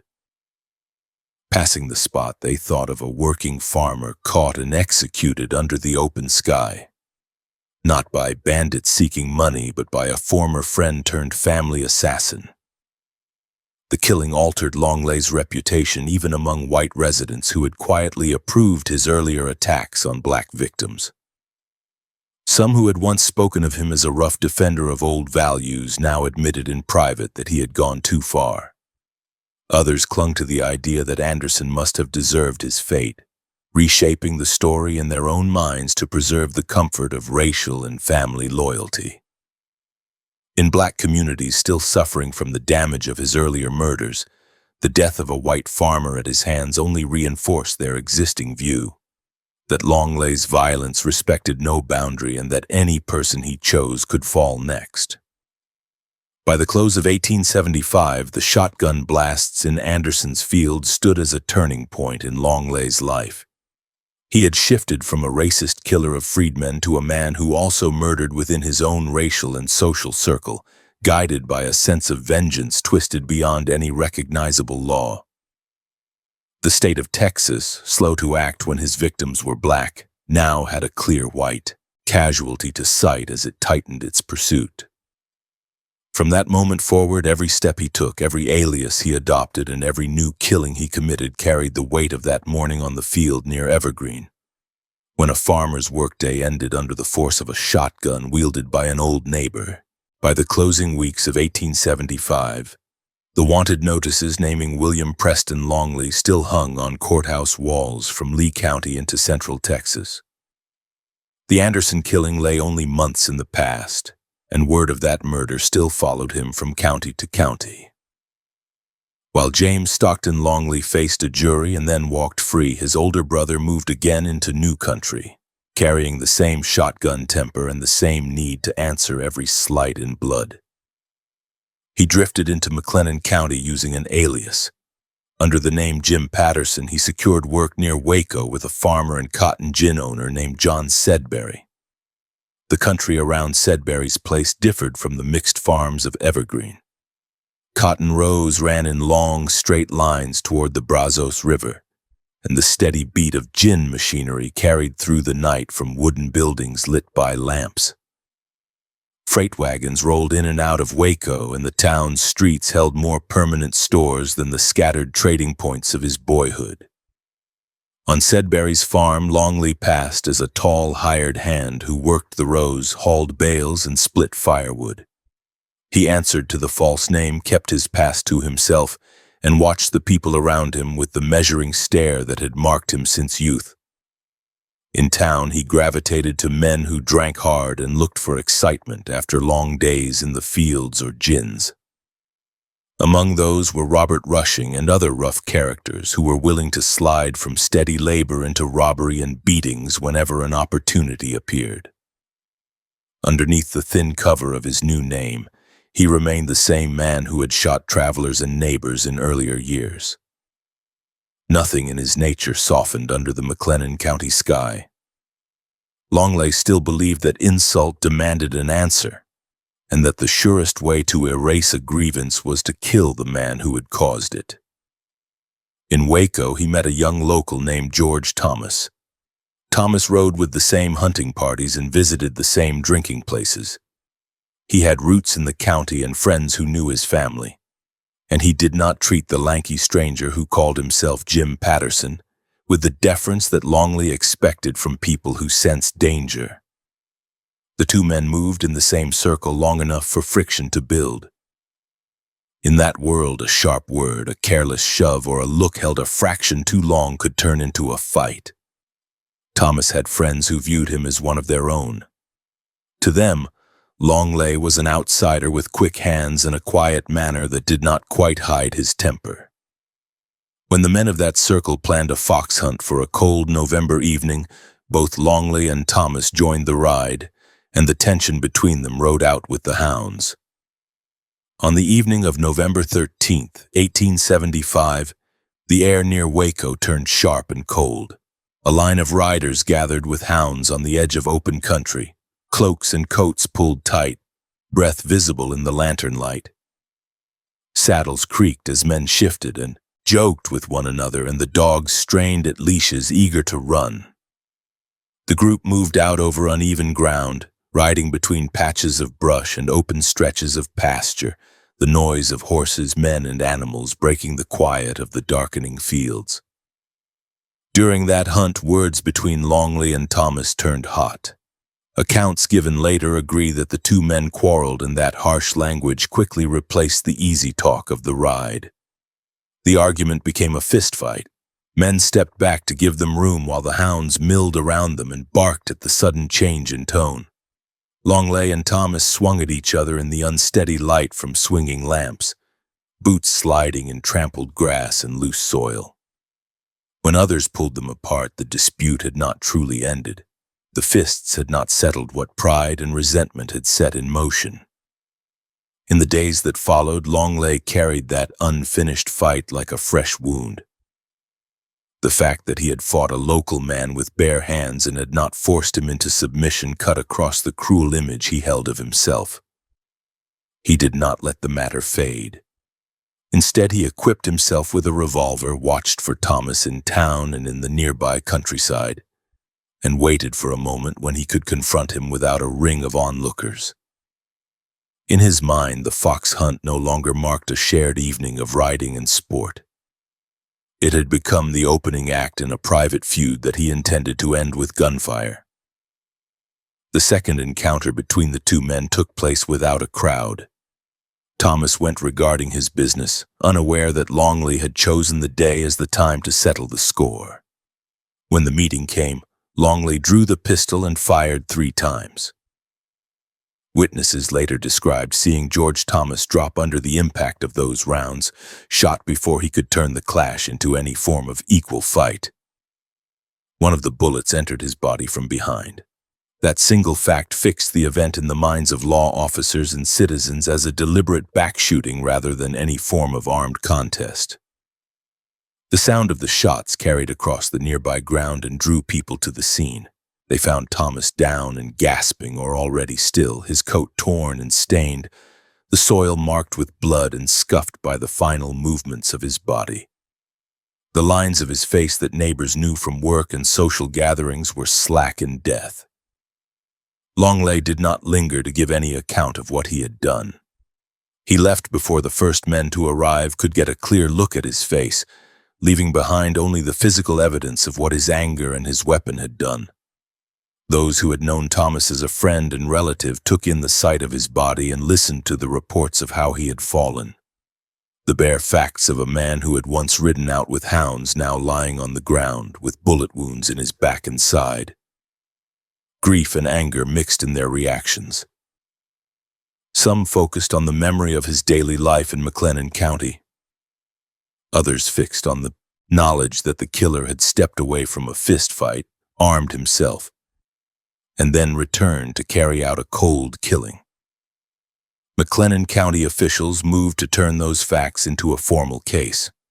A grand jury studied the evidence, listened to testimony, and handed down an indictment that charged William Preston Longley under his own name with the murder of George Thomas and with shooting him in the back. The phrasing drove straight at the nature of the killing. It showed that the law in that county did not accept any claim of fair play. It treated the death as the outcome of a calculated attack by a man whose previous record already included murder for personal grudges. Longley did not stay to answer that charge in court. Once again, he followed the pattern that had defined his life since his first murders in Lee County. He stole a horse and left Waco behind, riding away from the Brazos country as quickly as he knew how. Each mile carried him farther from the courthouse where his name had been read aloud in connection with yet another corpse. Each night he spent on the trail removed him from immediate pursuit, and at the same time made the next act of violence more likely, because running had become as much a part of his identity as killing. By early January of 1876, Longley had reached the rough country of the dry Frio Canyon in Uvalde County. The land there bore little resemblance to the cotton fields around Waco. Mesquite and scrub oak dotted stony slopes, limestone jutted from thin soil. The dry Frio River followed a winding bed along the canyon floor, sometimes flowing clear and sometimes sunk into chained pools when heat and wind took their toll. Settlers who clung to that ground ran cattle in scattered herds and built simple houses along narrow draws, always aware that distance from courts and towns meant more dependence on personal weapons. In this setting, Longley adopted yet another name. He called himself Jim Webb and blended into the small world of ranch hands, woodcutters, and drifters who dominated the saloons and corrals of Uvalde and the dry Frio settlements. Among those men was William Lewis Schroyer, known as Lou, a Pennsylvania-born former Union soldier who had come south and west after the war and built his own reputation as a dangerous man. He rode for local outfits, handled cattle, and carried himself with the assurance of someone who had already lived through harsh campaigns and hard frontier seasons. Longley and Schroyer came to know each other in that confined environment. They drank together, traded stories, and shared the rough work of riding fence lines and moving stock through the canyon country. Each man recognized in the other a readiness to reach for a gun when words failed. The two reputations could not sit easily side by side for long. Schroyer listened to the way the stranger spoke, watched his hands, and noticed how he carried his weapons. Bits of talk regarding wanted outlaws drifted even into remote canyons, and word of the reward for Bill Longley's capture had reached that part of Texas. As Schroyer weighed those fragments, he began to suspect that the man calling himself Jim Webb matched the description of the outlaw on those notices. Later accounts describe him as forming a plan to capture or kill Longley and turn him in for the reward.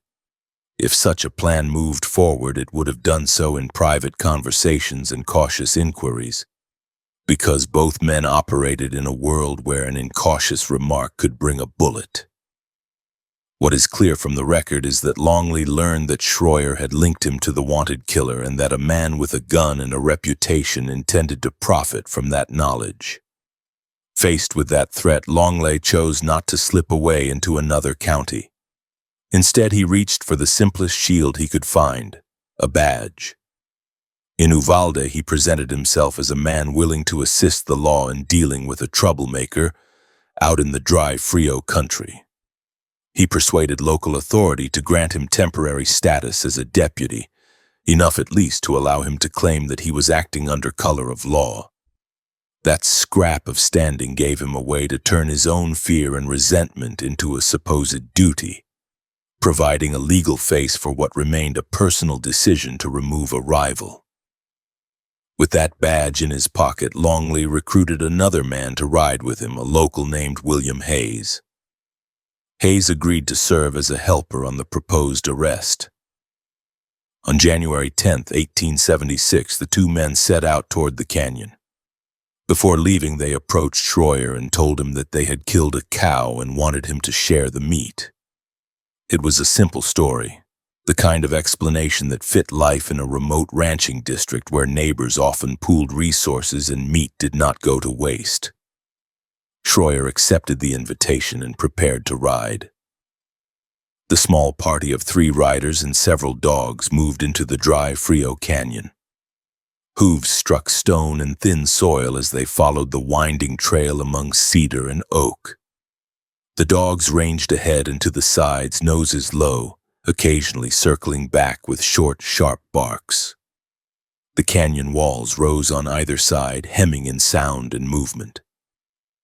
On the surface, the ride looked like many other trips men made in that region, moving stock or hunting game. Underneath, one man carried a fixed intention to turn the journey into an execution. As they rode deeper into the canyon, Longley watched the ground and the surrounding cover.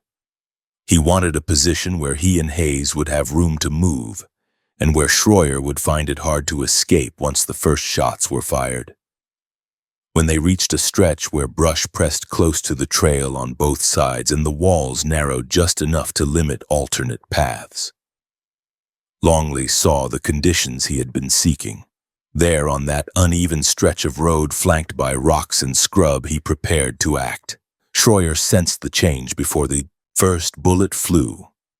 Whether he caught the movement of Longley's hand or heard a hard edge in his voice, he understood that the invitation to cut meat had been a trick.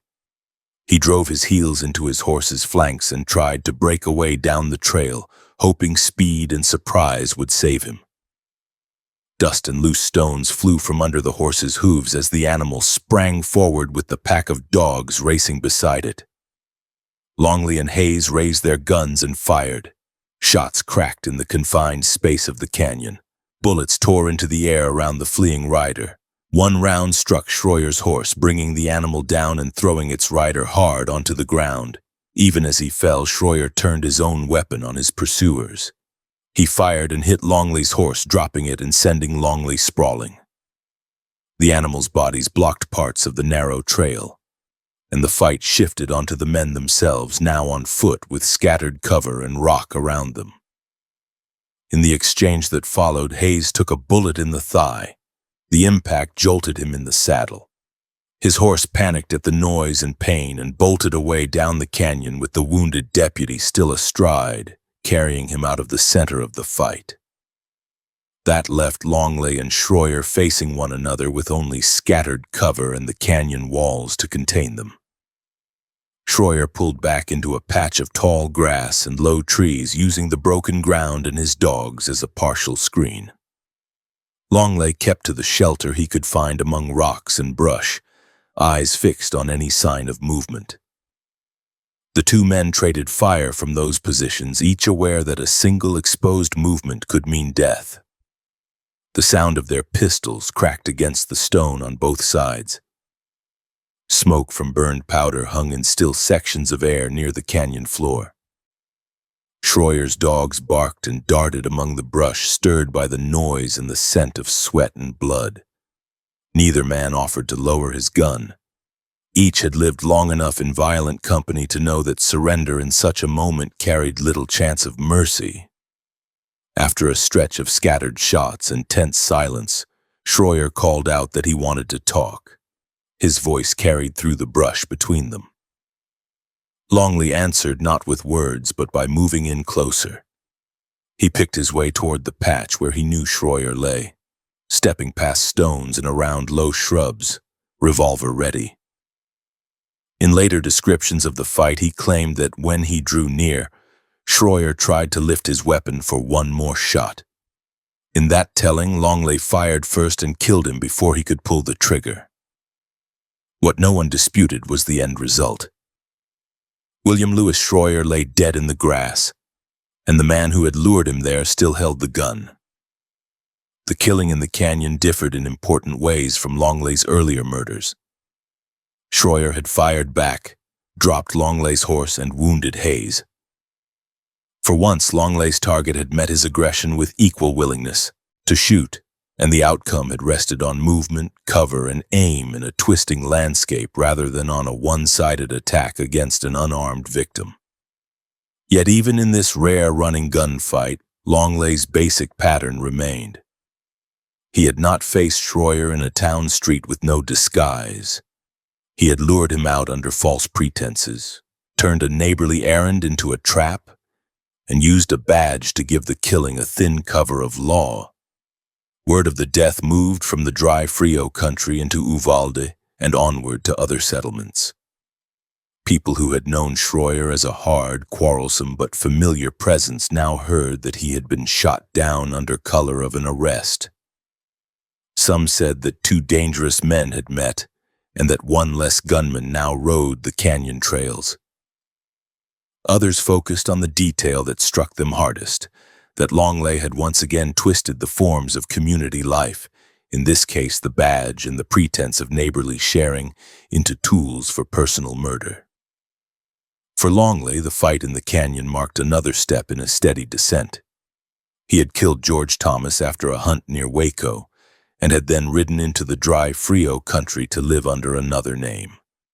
There, when suspicion closed in, he had answered not by leaving, but by turning local law into a weapon and staging a deadly pursuit along a narrow trail. By the time winter of 1876 deepened over South and Central Texas, he carried behind him a trail of graves that now included George Thomas and William Lewis Schroyer, two white men added to the many black victims and neighbors whose deaths had already stained his record. Ahead lay only more running, a farm in a far corner of the state, and another killing that would close whatever claim he still had to mercy. On June 13, 1876, a faint light spread over a small farm in Delta County, Texas, and the Reverend William R. Lay stepped into his yard carrying a bucket. The air held the damp smell of early morning. Chickens rustled near their roosts, and a cow waited in a pen beside a simple wooden shed. Lay wore plain clothes suited for work, not the coat he used when he preached. He settled on a low stool at the cow's side and pressed his head against her flank as he reached for the teats, starting the steady rhythm of milking that began many of his days. He did not see the rider coming until the visit had already turned into a killing. Months before that dawn, William Preston Longley had come into East Texas under another borrowed name, hiding from warrants and angry relatives in the counties he had left behind. He moved into Delta County, a region of small farms and new clearings carved out near the forks of the Sulphur River. Cotton and corn grew in long rows across dark soil. Stands of timber still edged many fields. Freed black families and white settlers worked side by side in some areas, tied together by debts owed to merchants and by the demands of each planting season. In that setting, Longley presented himself as a man ready to work for a share of a crop. The Reverend Lay, a local Baptist minister who also farmed, accepted him as a sharecropper. The agreement followed a common pattern. Lay provided land, a house, tools, and supplies on credit. Longley agreed to plant, cultivate, and bring in a crop, then divide the proceeds with the landowner and settle whatever remained on the account. The arrangement placed him under Lay's authority in both spiritual and practical matters. He lived and worked on the property of a man who preached against sin on Sundays and counted bales and bushels during the week. Lay's farm operated on regular routines. Each morning he tended his animals before turning to his fields.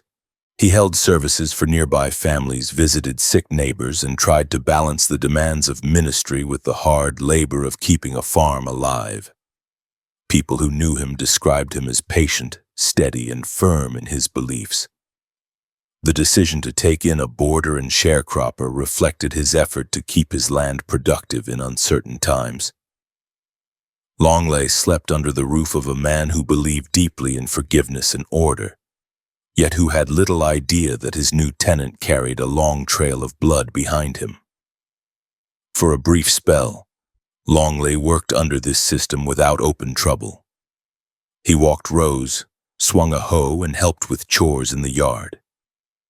Neighbors saw him in the fields and at gatherings around Lay's home, a tall figure with a guarded expression and a habit of watching everyone around him. He kept his true name hidden behind the alias he had chosen and spoke little of his past except to suggest that he had drifted in search of honest work. The old pattern repeated. On the surface, he looked like an ordinary hand trying to rise by labor. Inside, the same hard impulses waited. The tension that tore the arrangement came from a young woman who lived nearby. Lay had kin in the area, including a nephew close to Longley's age. Both men became interested in the same woman. In a small farming district, such a rivalry touched almost every aspect of daily life. People saw who walked with whom after church, who stopped by a particular house on the way back from town, who lingered by gates to speak when chores were done. Longley viewed the attention she gave to Lay's nephew as an insult, not simply a matter of preference. Jealousy hardened fast in him. He confronted the nephew in private and in front of others, mocking and threatening him. Words escalated into blows. Longley beat the younger man badly enough that the family could not treat it as a minor scuffle. The bruises, cuts, and humiliation left on the nephew's body and mind demanded some form of response. For Lay, the situation had crossed a line. A hired sharecropper who attacked a member of his family and turned a courtship into a brutal assault could not remain on the farm without destroying his authority in both the home and the community. Lay turned to the law. He traveled to the county seat and swore out a complaint. Delta County authorities responded by issuing a warrant and assigning deputies to bring the troublemaker into custody. When they arrived to make the arrest, they found Longley on or near Lay's property. He had no warning that the Reverend had taken the matter that far. The same system that had often failed to contain him in other counties now, for a moment, placed hands on his arms and led him away from the fields into a small wooden jail. The Delta County Jail was a plain structure, built to hold a few prisoners at a time and not designed for long-term confinement. Iron bars covered the windows and heavy locks secured the doors, but the building's very simplicity gave a determined man chances that stone fortresses did not. Locked inside, Longley felt again the confinement he had known at Camp Stambaugh, the sense of being under the control of men he despised. He brooded on the fact that a preacher he had lived with and worked for had carried a grievance to the sheriff, turning a quarrel over a woman into a criminal charge. He did not wait for a court date. At some point during his confinement, he set fire to part of the jail. The blaze weakened the structure, forced guards to act quickly to save the building, and created confusion that he used to escape. Accounts that grew from the incident describe him breaking out through a damaged wall or door once the flames had compromised it. When the smoke cleared, he was gone. Charred wood and scorched iron marked the place where the county had failed to hold him. From that point on, Longley fixed blame for the entire episode on the man who had signed the complaint. In his mind, the beating he had delivered to the nephew justified itself. Lay's decision to involve the law instead of handling the matter within the family or the church became an unforgivable betrayal. Every hour he had spent in the cramped jail, every breath of hot air he had drawn in that cell while plotting his escape, stacked up as another reason to strike back. He rode away from the county seat with a clear goal. He planned to return to Lay's farm and settle the score with buckshot. In the weeks between his escape and his final ride to the farm, he stayed hidden enough to avoid immediate recapture. He knew officers would be looking for him on main roads and at common stopping places. He used side routes, crossed creeks where tracks would not hold, and avoided towns where sheriffs kept close watch on strangers. All the while he replayed the sequence in his mind. The rivalry over the woman, the beating, the warrant, the arrest, the fire, and the escape. To him, the chain ended only when the man he held responsible lay dead. On the morning of June 13th, the farmyard outside Lay's house followed its usual rhythm. The pastor rose early to tend his animals before the sun climbed high. The cow in the pen waited calmly, accustomed to the daily ritual. Lay opened the gate, led the animal to its place, and settled on the stool. The sound of milk striking the bottom of the metal bucket echoed softly in the enclosed space, mixing with the clucks of hens and the distant calls of birds in the trees beyond the yard. His thoughts that morning ran through ordinary concerns: the next sermon, the progress of the crops, the health of neighbors. While he worked, Longley approached. He had chosen his time carefully. Early light and the distraction of chores made it easier to ride close without drawing attention until it was too late. He came into view of the yard as a mounted stranger would. A lone figure on horseback on a dirt track leading to the house. To anyone glancing up from a distance, he looked like a traveler searching for directions or a neighbor bringing news. Up close, the set of his shoulders and the weapon in his hands told a different story. He carried a shotgun. The same type of weapon he had used against Wilson Anderson now rested in his grip as he rode or walked into range. The short distance of a farmyard made that choice deadly. A blast from such a gun at that range left little chance for survival. Lay bent over his work, heard hooves or footsteps, and perhaps began to turn when Longley took aim. There was no chance to reach for a weapon, no time to step behind cover, no warning beyond the sudden presence of a man who had arrived with murder already fixed in mind. The blast shattered the calm of the morning. Pellets tore into Lay's body at close range, driven by the full force of the charge. The impact knocked him from the stool, spilling the milk bucket and sending the cow into panicked movement. Animals scattered, hooves and claws scraping across packed earth as they fled the noise. Lay fell onto the ground of his own yard, bleeding among the signs of his daily labor. His clothing, chosen for simple work, soaked through quickly. There was no chance for any final prayer. The shock of the wound and the rush of blood in his throat ended his life within moments. Longley watched long enough to confirm that the preacher lay still. In his pattern, the act did not require a spoken declaration. The fact of the body on the ground served as his statement. He had come back to the farm where he had once asked for a place and pay. He had responded to the humiliation of arrest and confinement by murdering the man who had trusted him enough to give him land to work. In his mind, the killing closed the account between them. In reality, it added another killing to a community already marked by violence. Witnesses reached the scene only after Longley had left. Family members, neighbors, or farmhands who heard the gunshot hurried to the yard and found the Reverend on the ground near the cow, the bucket overturned, the milk staining the dirt along with the spreading blood. They lifted his body, carried him away from the pen, and tried whatever measures they knew. But the close-range blast from the shotgun had left no life to save.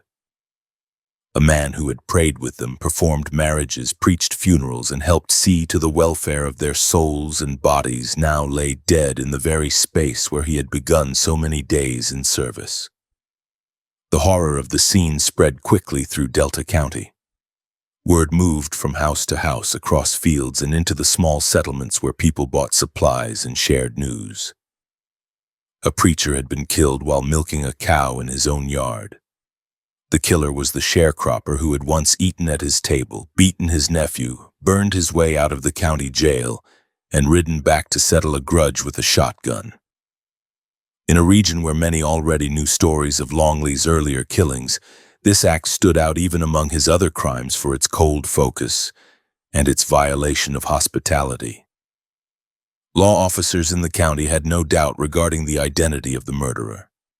They already knew who had escaped from their custody in the jail fire.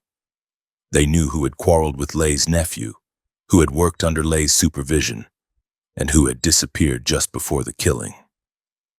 Deputies and posses rode out to search, following any sign they could find along roads, creek beds, and timber lines. They knew from reports from other counties that Longley favored swift horses, side tracks, and sudden shifts in direction. Every hour that passed after the shooting made it harder to catch him close to the farm. Despite their efforts, he slipped away again. The pattern repeated, a killing in broad daylight, a community left to bury and mourn, a warrant issued, riders sent to hunt, and no arrest made in the immediate aftermath. The Delta County authorities added their voices to the growing list of officials across Texas who wanted Longley brought in for murder. Newspaper briefings and official correspondence recorded the basic facts. A preacher named Lay had been shotgunned while milking.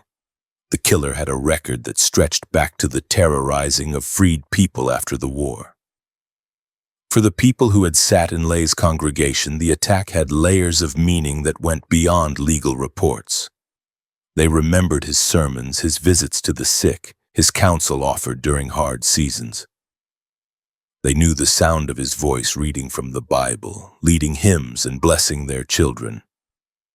To see that man cut down without warning by a tenant he had taken in for practical reasons struck at the trust that underpinned daily life. If a minister could be murdered in his own yard, no amount of piety or good works could shield others from the reach of a gunman determined to act. Among black residents and poor white farmers across the region, this killing confirmed what they had already understood from earlier news of Longley's crimes. His violence did not stop at racial or social lines.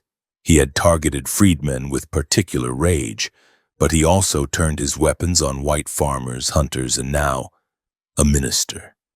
Any person who crossed him, refused to accept his demands, or stood with the law could become his next victim. That knowledge fed fear and caution in cabins, farmhouses, and small churches across a wide swath of Texas. In the wider picture of Reconstruction and its aftermath, the murder of Reverend Lay showed how fragile attempts at stability remained. A local minister had tried to use legal channels to respond to a violent assault. The county had taken custody of the attacker. Weak jail construction and insufficient manpower had allowed the prisoner to escape. No immediate state or federal reinforcements arrived to shore up that failure. A few weeks later, the minister lay dead in his yard. The chain of events exposed gaps in the justice system that men like Longley walked through over and over. After the funeral, Lay's family faced the task of carrying on the farm and his ministry's work as best they could. Fields still needed tending. Livestock had to be fed and protected. Congregations gathered and looked to new voices for guidance, even as they remembered the man who had stood before them until a gunman ended his life. The stain of blood in the yard faded under weather and the passage of time, but the memory of the morning when a preacher fell while doing ordinary work did not. It remained fixed in the minds of those who had known him and in the public record as the last fully documented killing carried out by William Preston Longley before the state of Texas finally closed its hand around him. Late in 1876, the trail that had carried William Preston Longley from Lee County fields to army posts, canyons, and East Texas farms lay crowded behind him with dead men and unfinished warrants. The murder of Reverend William Lay in Delta County had added a preacher's blood to the long list. Longley rode under different names, never staying long in one settlement, moving along back roads and across river crossings where lawmen were thin and strangers blended into the constant drift of hands and small-time drifters. He passed through North Texas country where new towns were rising along rail lines and older crossings still held the rough boards of frontier streets. In one such town, he fell in with petty thieves and horse traders who used the local saloons as hiring halls for trouble. A reckless raid ended with an arrest. Local officers, knowing nothing of his full record, locked him in a small wooden jail with a few other prisoners on charges that did not yet include the murders that had marked his path. The building was the sort common in that era: thick planks, barred windows, and a single steel-lined door. Sturdy enough for ordinary offenders, but not designed for an outlaw who treated confinement as an insult to be answered. Inside the cramped cell, Longley quickly took stock of his surroundings.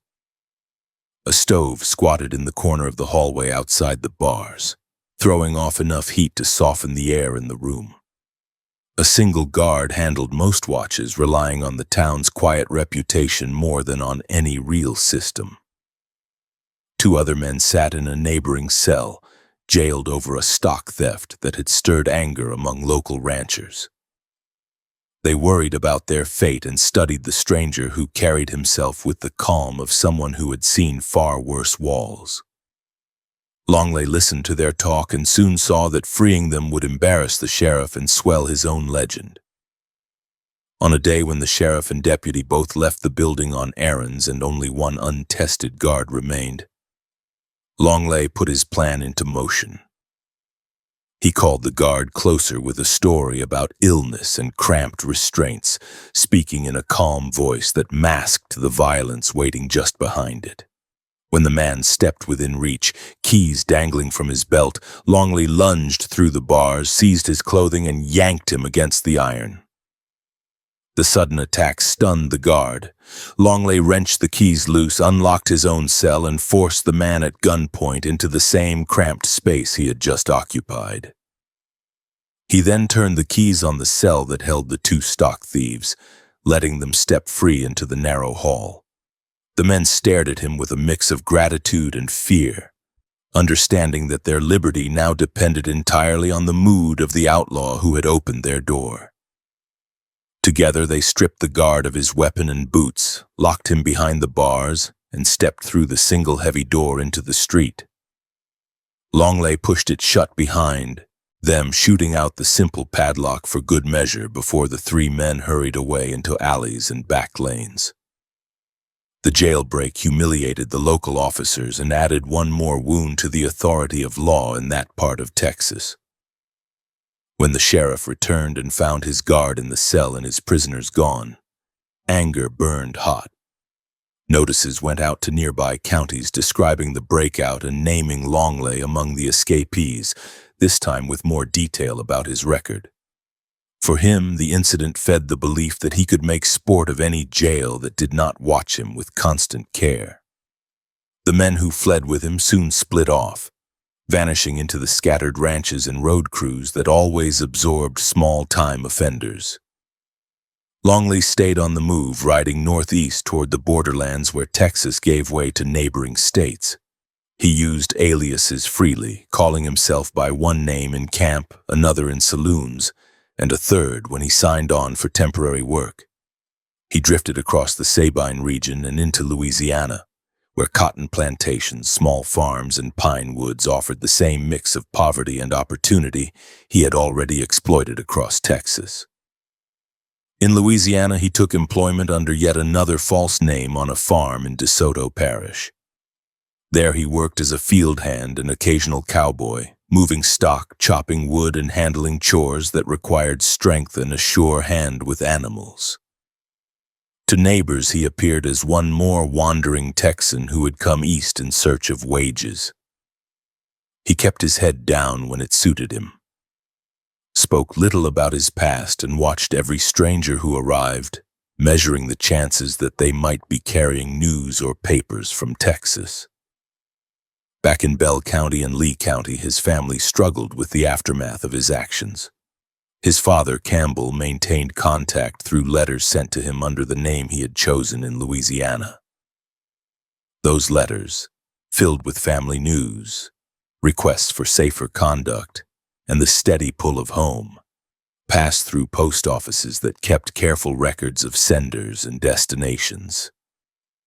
Texas lawmen who had not forgotten the Anderson killing, the earlier murders of black men, or the death of Reverend Lay tracked those letters as patiently as they could, watching for postmarks that pointed to a place where a wanted man had finally stayed long enough to leave a trace. A Texas officer tracing Longley's movements followed that paper trail east. Quiet inquiries with postal clerks and local residents in Louisiana led him toward the farm where the man known by an alias matched both the description and the habits of the long-sought killer. The officer did not ride in with trumpets and a large posse. He worked through local sheriffs and deputies, using their authority and familiarity with the area to plan an arrest that would avoid the gunfights Longley often triggered when given warning. On the day of the capture, Longley was working in ordinary clothes, not in the fine coat or hat of a man dressed for town. Accounts of the moment place him near a house or field, engaged in simple labor like so many other hands. The officers approached with deliberate calm, as if this were any other arrest. When they called out his assumed name and closed the distance with rifles and revolvers drawn, he understood at once that someone had finally linked the man he pretended to be with the outlaw Texas had been hunting. He hesitated only a moment. Running across open ground under the aim of multiple guns would have been suicide, and he knew it. For all his pride and bluster, he recognized that numbers and position favored the officers for once. He surrendered his weapon, if he had one at hand, and allowed himself to be secured. The man who had lured others into trap after trap now stood caught in one carefully laid for him. Handcuffs replaced the freedom of the reins, and the journey reversed direction. After months spent riding away from Texas, he now traveled back toward the state that had hanged wanted notices bearing his name. The trip back to Texas took him through towns where people read newspapers and recognized famous names. Word moved ahead of the officers that a notorious killer was being brought in from Louisiana. In some places, curious crowds came to look at the prisoner as he was moved from railcar to wagon or from one secure room to another. They saw a tall, lean man with dark hair and a hard face. Not the monstrous figure of dime novels, but a human being whose eyes still carried the cold calculation that had marked every shooting he carried out. Authorities delivered him to the jail at Giddings, the seat of Lee County, where the Anderson murder had finally given the state a charge that white juries could not easily ignore. This jail was sturdier than some he had known, brick and iron instead of thin boards. The cells sat behind multiple doors, and the sheriff understood from experience that his new prisoner would look for any weakness in the structure or in the routines of the guards. Chains, heavier locks, and tighter schedules greeted Longley as he stepped inside. In that confinement, his mouth became his primary weapon. Reporters, local townspeople, and officials, hearing that a man with a long list of killings was being held within their walls, came to see him. Some wanted to measure the man behind the rumors. Others hoped to draw out confessions that could be printed in distant papers. Longley responded with the mix of pride and spite that had driven him for years. He boasted of murders across several states, claiming to have shot men in Kansas on army posts along Texas roads and in saloons. He pointed in particular to killings of black men, describing them with an ease that showed how little he valued their lives. He spoke of men dragged from horses, shot in fields, and left by the roadside. He recounted with open contempt how he had once driven 3 freedmen into a dry creek bed and gunned down one when he tried to flee. He described black victims as obstacles to what he considered the proper order of the South. In doing so, he bragged not only about his own violence, but also about the wider culture of terror that white supremacists had used to control freed people after the war. His words held no remorse. Instead, he treated the murders as badges of honor. Listeners wrote down his claims. Some took him at face value. Others, more cautious, recognized that his numbers and details shifted from one conversation to another. One day he might claim to have killed 24 people. On another, he raised the number higher. He told some visitors that he had shot men in moments of hot anger, and others that he had carried out planned ambushes in cold blood. Threading through all these stories was the same theme, that he saw himself as someone who had answered Reconstruction and emancipation with his own private campaign of terror. The jailer and sheriff heard different sides of him. At times he acted polite, even helpful, carrying himself as a calm prisoner resigned to his fate. At other moments he lashed out verbally, cursing enemies, judges, and politicians who he believed had pushed the South onto the path he hated. He shifted blame for certain killings onto companions who were absent and unable to defend themselves. He sometimes denied or minimized acts when he thought doing so might help him in court, even as he bragged about them to visitors he believed had no official influence. Outside the jailhouse walls, his name appeared in Texas newspapers. Articles summarized his supposed confessions, listed killings he claimed, and described the strange mixture of charm and cruelty that visitors saw in the cell. Some headlines emphasized the number of victims. Others focused on the brutality with which he had shot ministers, farmers, freedmen, and fellow gunmen. For many readers, these accounts provided their first detailed look at the kind of racial violence that had haunted black communities since the end of the Civil War, framed now through the mouth of one of its worst practitioners. Families of his victims followed those reports with their own emotions. Relatives of Green and Pryor Evans, of Paul Bryce, of unnamed freed people killed on lonely roads, of George Thomas, of William Schroyer, and of Reverend Lay, read or heard accounts that confirmed what they had already known in private, that the man behind those deaths felt no regret. Some took bitter comfort from the fact that he was finally locked in a cell in the state that had allowed him to ride free for so long. Others felt anger rise anew as they saw him turned into a morbid spectacle, quoted and discussed far from the places where bodies had fallen. Law officers and prosecutors, meanwhile, focused on the charges they could prove. Stories about scattered crimes in other counties and states made for lurid reading, but solid cases rested on specific killings backed by witnesses and evidence. In Lee County, the murder of Wilson Anderson offered such a foundation. Neighbors had heard the shotgun blasts, seen the body in the field, and remembered the feud between Anderson and the Longley clan.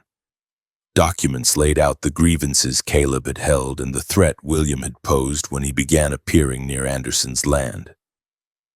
From his cell, Longley tried to game even that reality. In some talks, he claimed that Anderson had deserved his fate, dressing the murder in language of honor and revenge. At other times, he hinted that he had been present but had not fired the fatal shot, suggesting that others in his family deserved blame. These shifts could not erase the weight of direct testimony, placing him in the field with a shotgun in his hands. The case built around the farmer's death gave Lee County authorities a straightforward narrative to present to a jury, one that did not require sorting through every boast he had ever made. Months passed as lawyers prepared arguments, as judges set schedules, and as appeals to higher authorities began to take shape in the minds of those who wanted to spare him the gallows. During that time, Longley continued to talk, filling the confined air of the jail with stories of killings that stretched from his teenage years to his last months before capture. Guards heard them whether they wished to or not. Some nights the sound of his voice carried down the corridor long after lamps had been dimmed, recounting in detail a life built on a repeated decision, again and again, to pull the trigger on unarmed men. By mid-1877, he stood at the brink of a formal reckoning he had avoided for more than a decade. The state that had failed to punish his earliest racist murders now held him in a brick and iron jail, preparing to try him for the shotgun killing of a white farmer whose blood had finally forced their hand. His own bragging had made clear the full scope of his crimes. His words had given historians and ordinary citizens a map of his hatred and the reach of his gun. All that remained was for a jury to hear the evidence on Anderson's death and for the machinery of Texas justice, slow and uneven, to move at last toward a final sentence. September 5, 1877. The Lee County Courthouse at Giddings sat warm under a hard Texas sun as farmers, townspeople, and freedmen crowded every inch of the square to hear the verdict in the case of William Preston Longley. Inside, the courtroom smelled of dust, sweat, and kerosene. Wooden benches groaned under the weight of men who had ridden in from Evergreen, Lexington, and other small settlements where the name Bill Longley had meant sudden death for anyone he decided to hate. The jury had been out only a short time. When the jurors filed back to their places and the clerk called for silence, every eye fixed on the tall, narrow figure in irons at the defense table. The same man who had once swaggered across this countryside bragging about killing black men for speaking to him without lowering their eyes. The charge before the court was the murder of Wilson Anderson, the childhood friend who had grown up within a few miles of the Longley place near Evergreen. The state laid out the story in simple terms. On a March afternoon in 1875, Anderson had been working in a field when Longley rode up with a shotgun and cut him down at close range, claiming that Anderson had helped cause the death of a Longley cousin. Witnesses described the barrel flashes, the frightened mule bolting from the harness, Anderson falling face first into the dirt with his back torn open. They recalled how the community had already known Longley as a killer of freedmen in Lee and Bastrop counties. The prosecutor made no secret of that past. He told the jurors that the same man who had boasted of killing black men for sport had finally turned his gun on a white neighbor, and that the law now had to answer the fear he had spread. Longley sat between his lawyers in a plain shirt and worn coat, the iron shackles visible at his ankles. He watched the witnesses without blinking, sometimes smiling when a neighbor mentioned earlier confrontations. A few of his relatives sat in the back of the room, stiff and tight-faced. Black families from the countryside stood against the walls, keeping their distance from the white benches. For years they had buried men killed on lonely roads and in brushy pastures, with the same name whispered beside the graves. Now they watched the court put that name in writing on the indictment and on the charge read to the jury. When the foreman stood and announced that the jury found William Preston Longley guilty of murder and that the punishment was death by hanging, a low murmur rolled through the crowd.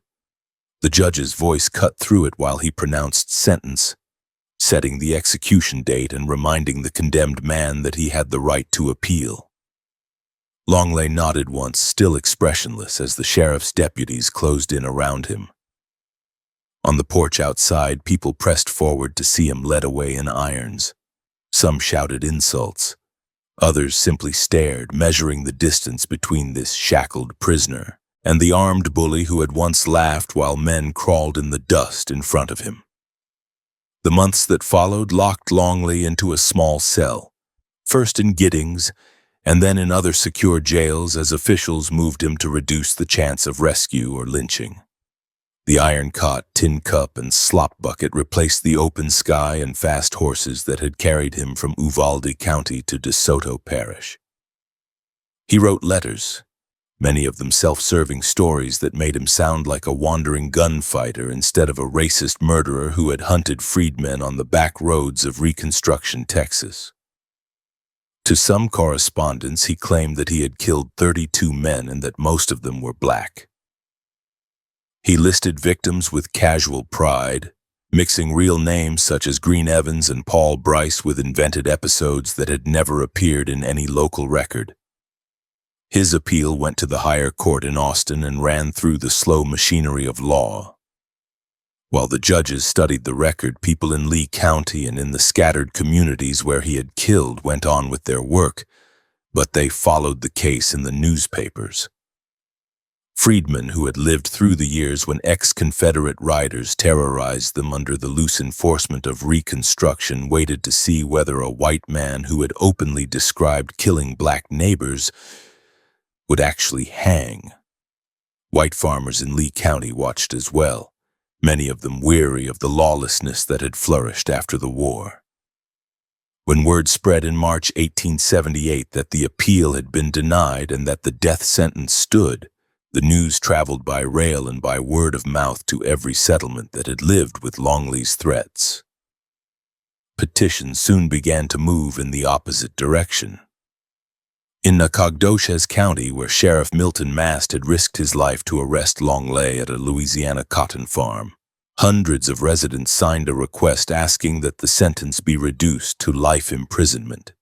Some of them had known Longley personally from his time in that region, where he had acted less like a roaming killer and more like a charismatic farmhand hiding behind a false name. They sent the petition to Governor Richard B. Hubbard, arguing that mercy would show the strength of the state. At almost the same time, letters from Lee County and neighboring communities urged the governor to let the sentence stand, warning that any sign of leniency toward a man who bragged about murdering freedmen would encourage others who still carried the same hatred. Governor Hubbard read the petitions and the trial record and refused to interfere.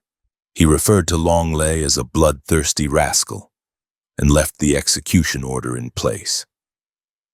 With that decision, the case passed into its final phase. The sheriff in Lee County set a new date for the hanging, and workmen in Giddings began to erect a gallows where the town's people and visitors could see that the law now claimed the man whose name had once stalked their roads.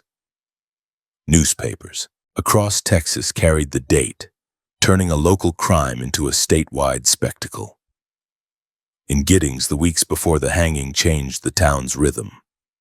Merchants prepared for the flood of visitors who would arrive on foot, on horseback, and by rail. Hotel keepers and boarding house owners filled their rooms. Families who had known Longley during his boyhood near Evergreen, including some Anderson relatives, planned the trip to watch him die.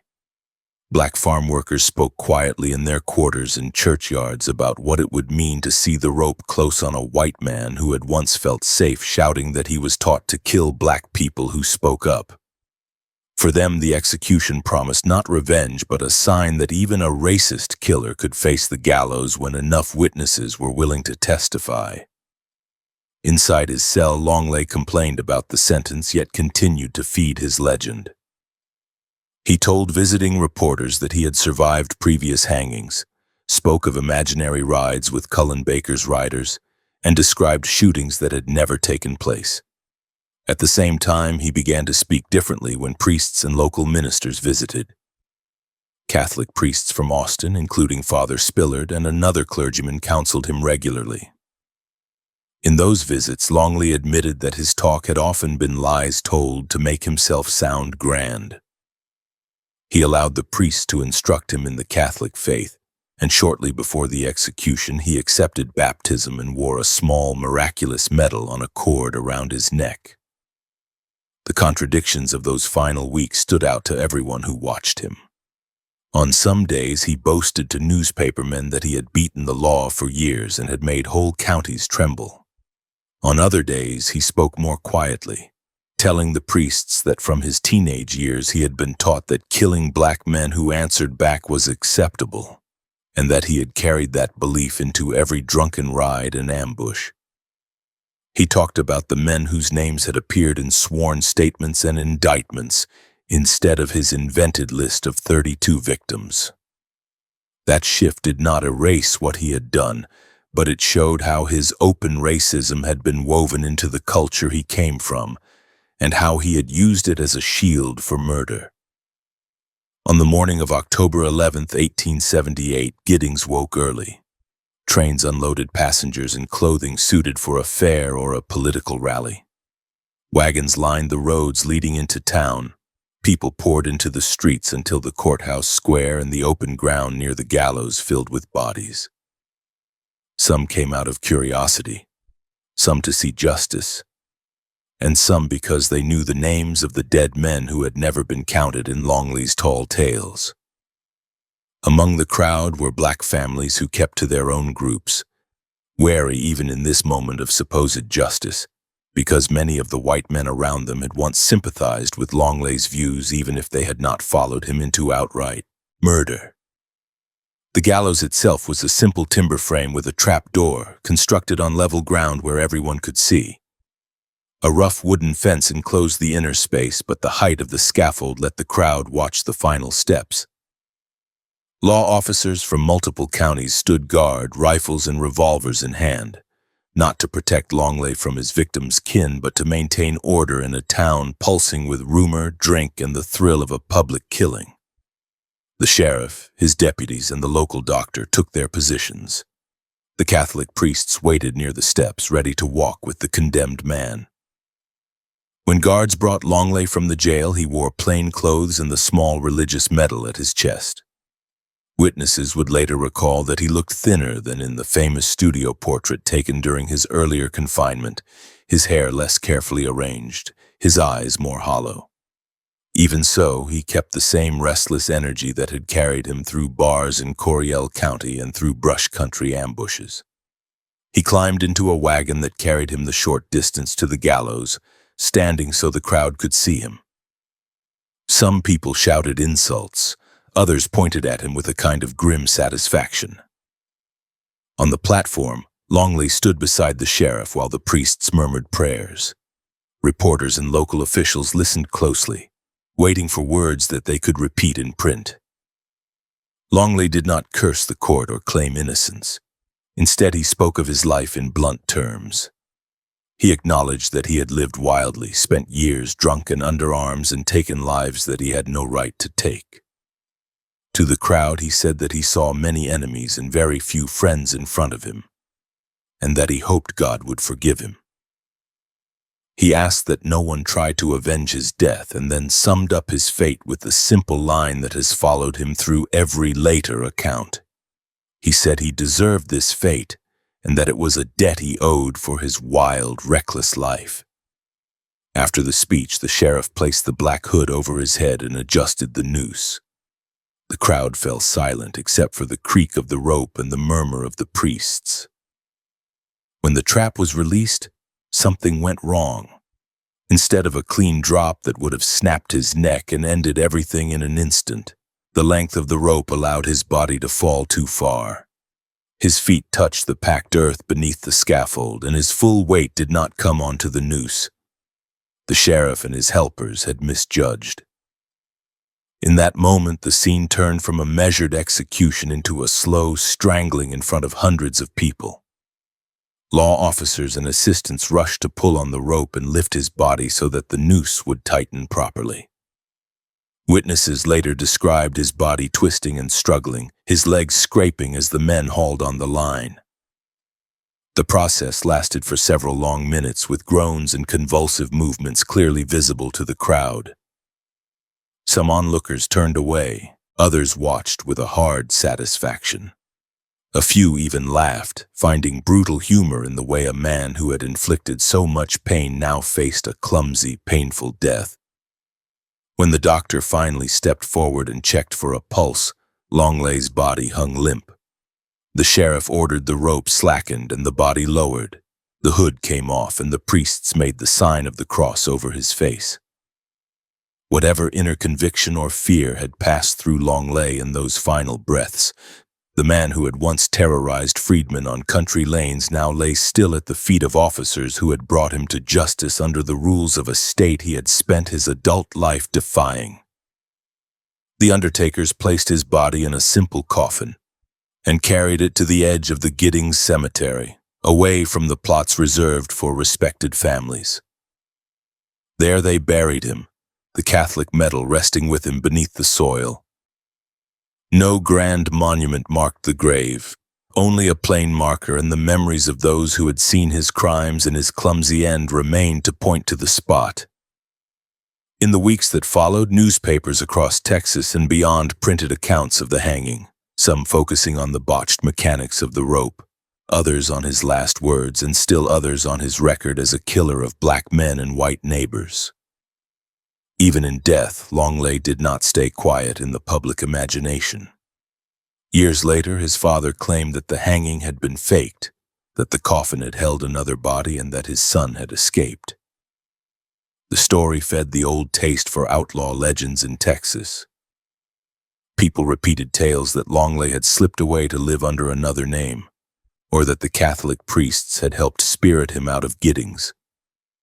Those stories circulated in saloons and small-town newspapers, and in the growing literature that treated the violent years after the Civil War as a stage for colorful gunfighters. Modern investigators would eventually end those rumors in a very different kind of inquiry than the one held in the Lee County Courthouse. Late in the 20th century, descendants and historians arranged for the grave in Giddings to be opened. Forensic experts studied the remains and compared genetic samples with living relatives. The skull and bones matched the known features and family line of William Preston Longley. A small Catholic medal lay with the bones, consistent with witnesses who had seen him wear it on the day he died. The tests confirmed what the court, the sheriff, and the watching crowd had already known in 1878. The man who had boasted of killing dozens and who had bragged about hunting black men for sport had died on that gallows, and his body had never left the ground where they buried him. The legacy that spread from his life did not center on the myths he tried to cast around himself, but on the hard facts of his victims and the communities scarred by his actions. In Lee County and Bastrop County, the murders of freedmen like Green Evans and Paul Bryce remained part of the oral history of black families who told children to stay wary of white men who rode with rifles and easy laughter about killing. The murder of William Lay, a preacher who had given Longley work, stayed in the memories of churchgoers who saw that even a man of God could fall to the shotgun of an unrepentant racist. The killing of Wilson Anderson hung over Evergreen and Giddings as a painful warning that an old neighbor might turn into an executioner under the pressure of family grudges and a culture that excused violence. Lawmen and lawmakers in Texas pointed to Longley as an example when they argued for stronger, more professional enforcement in the countryside. His case showed how quickly Reconstruction's loosened controls and the bitterness of defeat could breed men who treated black lives as worthless and who felt free to settle every slight with a gun. The fact that the state had finally hunted him down, tried him in open court, and executed him under color of law sent a different message. It told other would-be killers that there were limits that even racist communities would enforce when bloodshed became constant in public. Historians who later sifted through his letters and the court records saw a pattern that went beyond one violent man. They found the words he wrote in jail admitting that older men had taught him from youth that killing black men who spoke up was acceptable, and they set that confession against the murders he committed while drunk and armed in the years after Appomattox. The contrast between his self-invented legend as a fearless gunfighter and the actual record of ambushes, close-range shootings, and victims caught unarmed in fields or at milk stools forced a clearer view of what he had truly been. Rather than a romantic outlaw, he emerged as a racist killer who used the myth of the lone gunman to hide the plain cruelty of his acts. For the communities that had survived him, the memory of Bill Longley remained a cautionary tale. It stood as proof that a single man encouraged by a culture that treated black lives as expendable, and that celebrated swaggering violence, could stain counties with graves and widows until the law finally stepped in. The botched hanging in Giddings, with its stumbling rope and long minutes of public strangling, mirrored the clumsy, brutal world he had helped create. A world where life ended not in clean resolutions, but in needless suffering. Long after the wood of the gallows rotted away and the last eyewitness died, the stories of his racist murders and his slow death continued to remind anyone who cared to look that the Old West's most dangerous figures were not folk heroes, but men whose hatred and arrogance left scars that took generations to fade.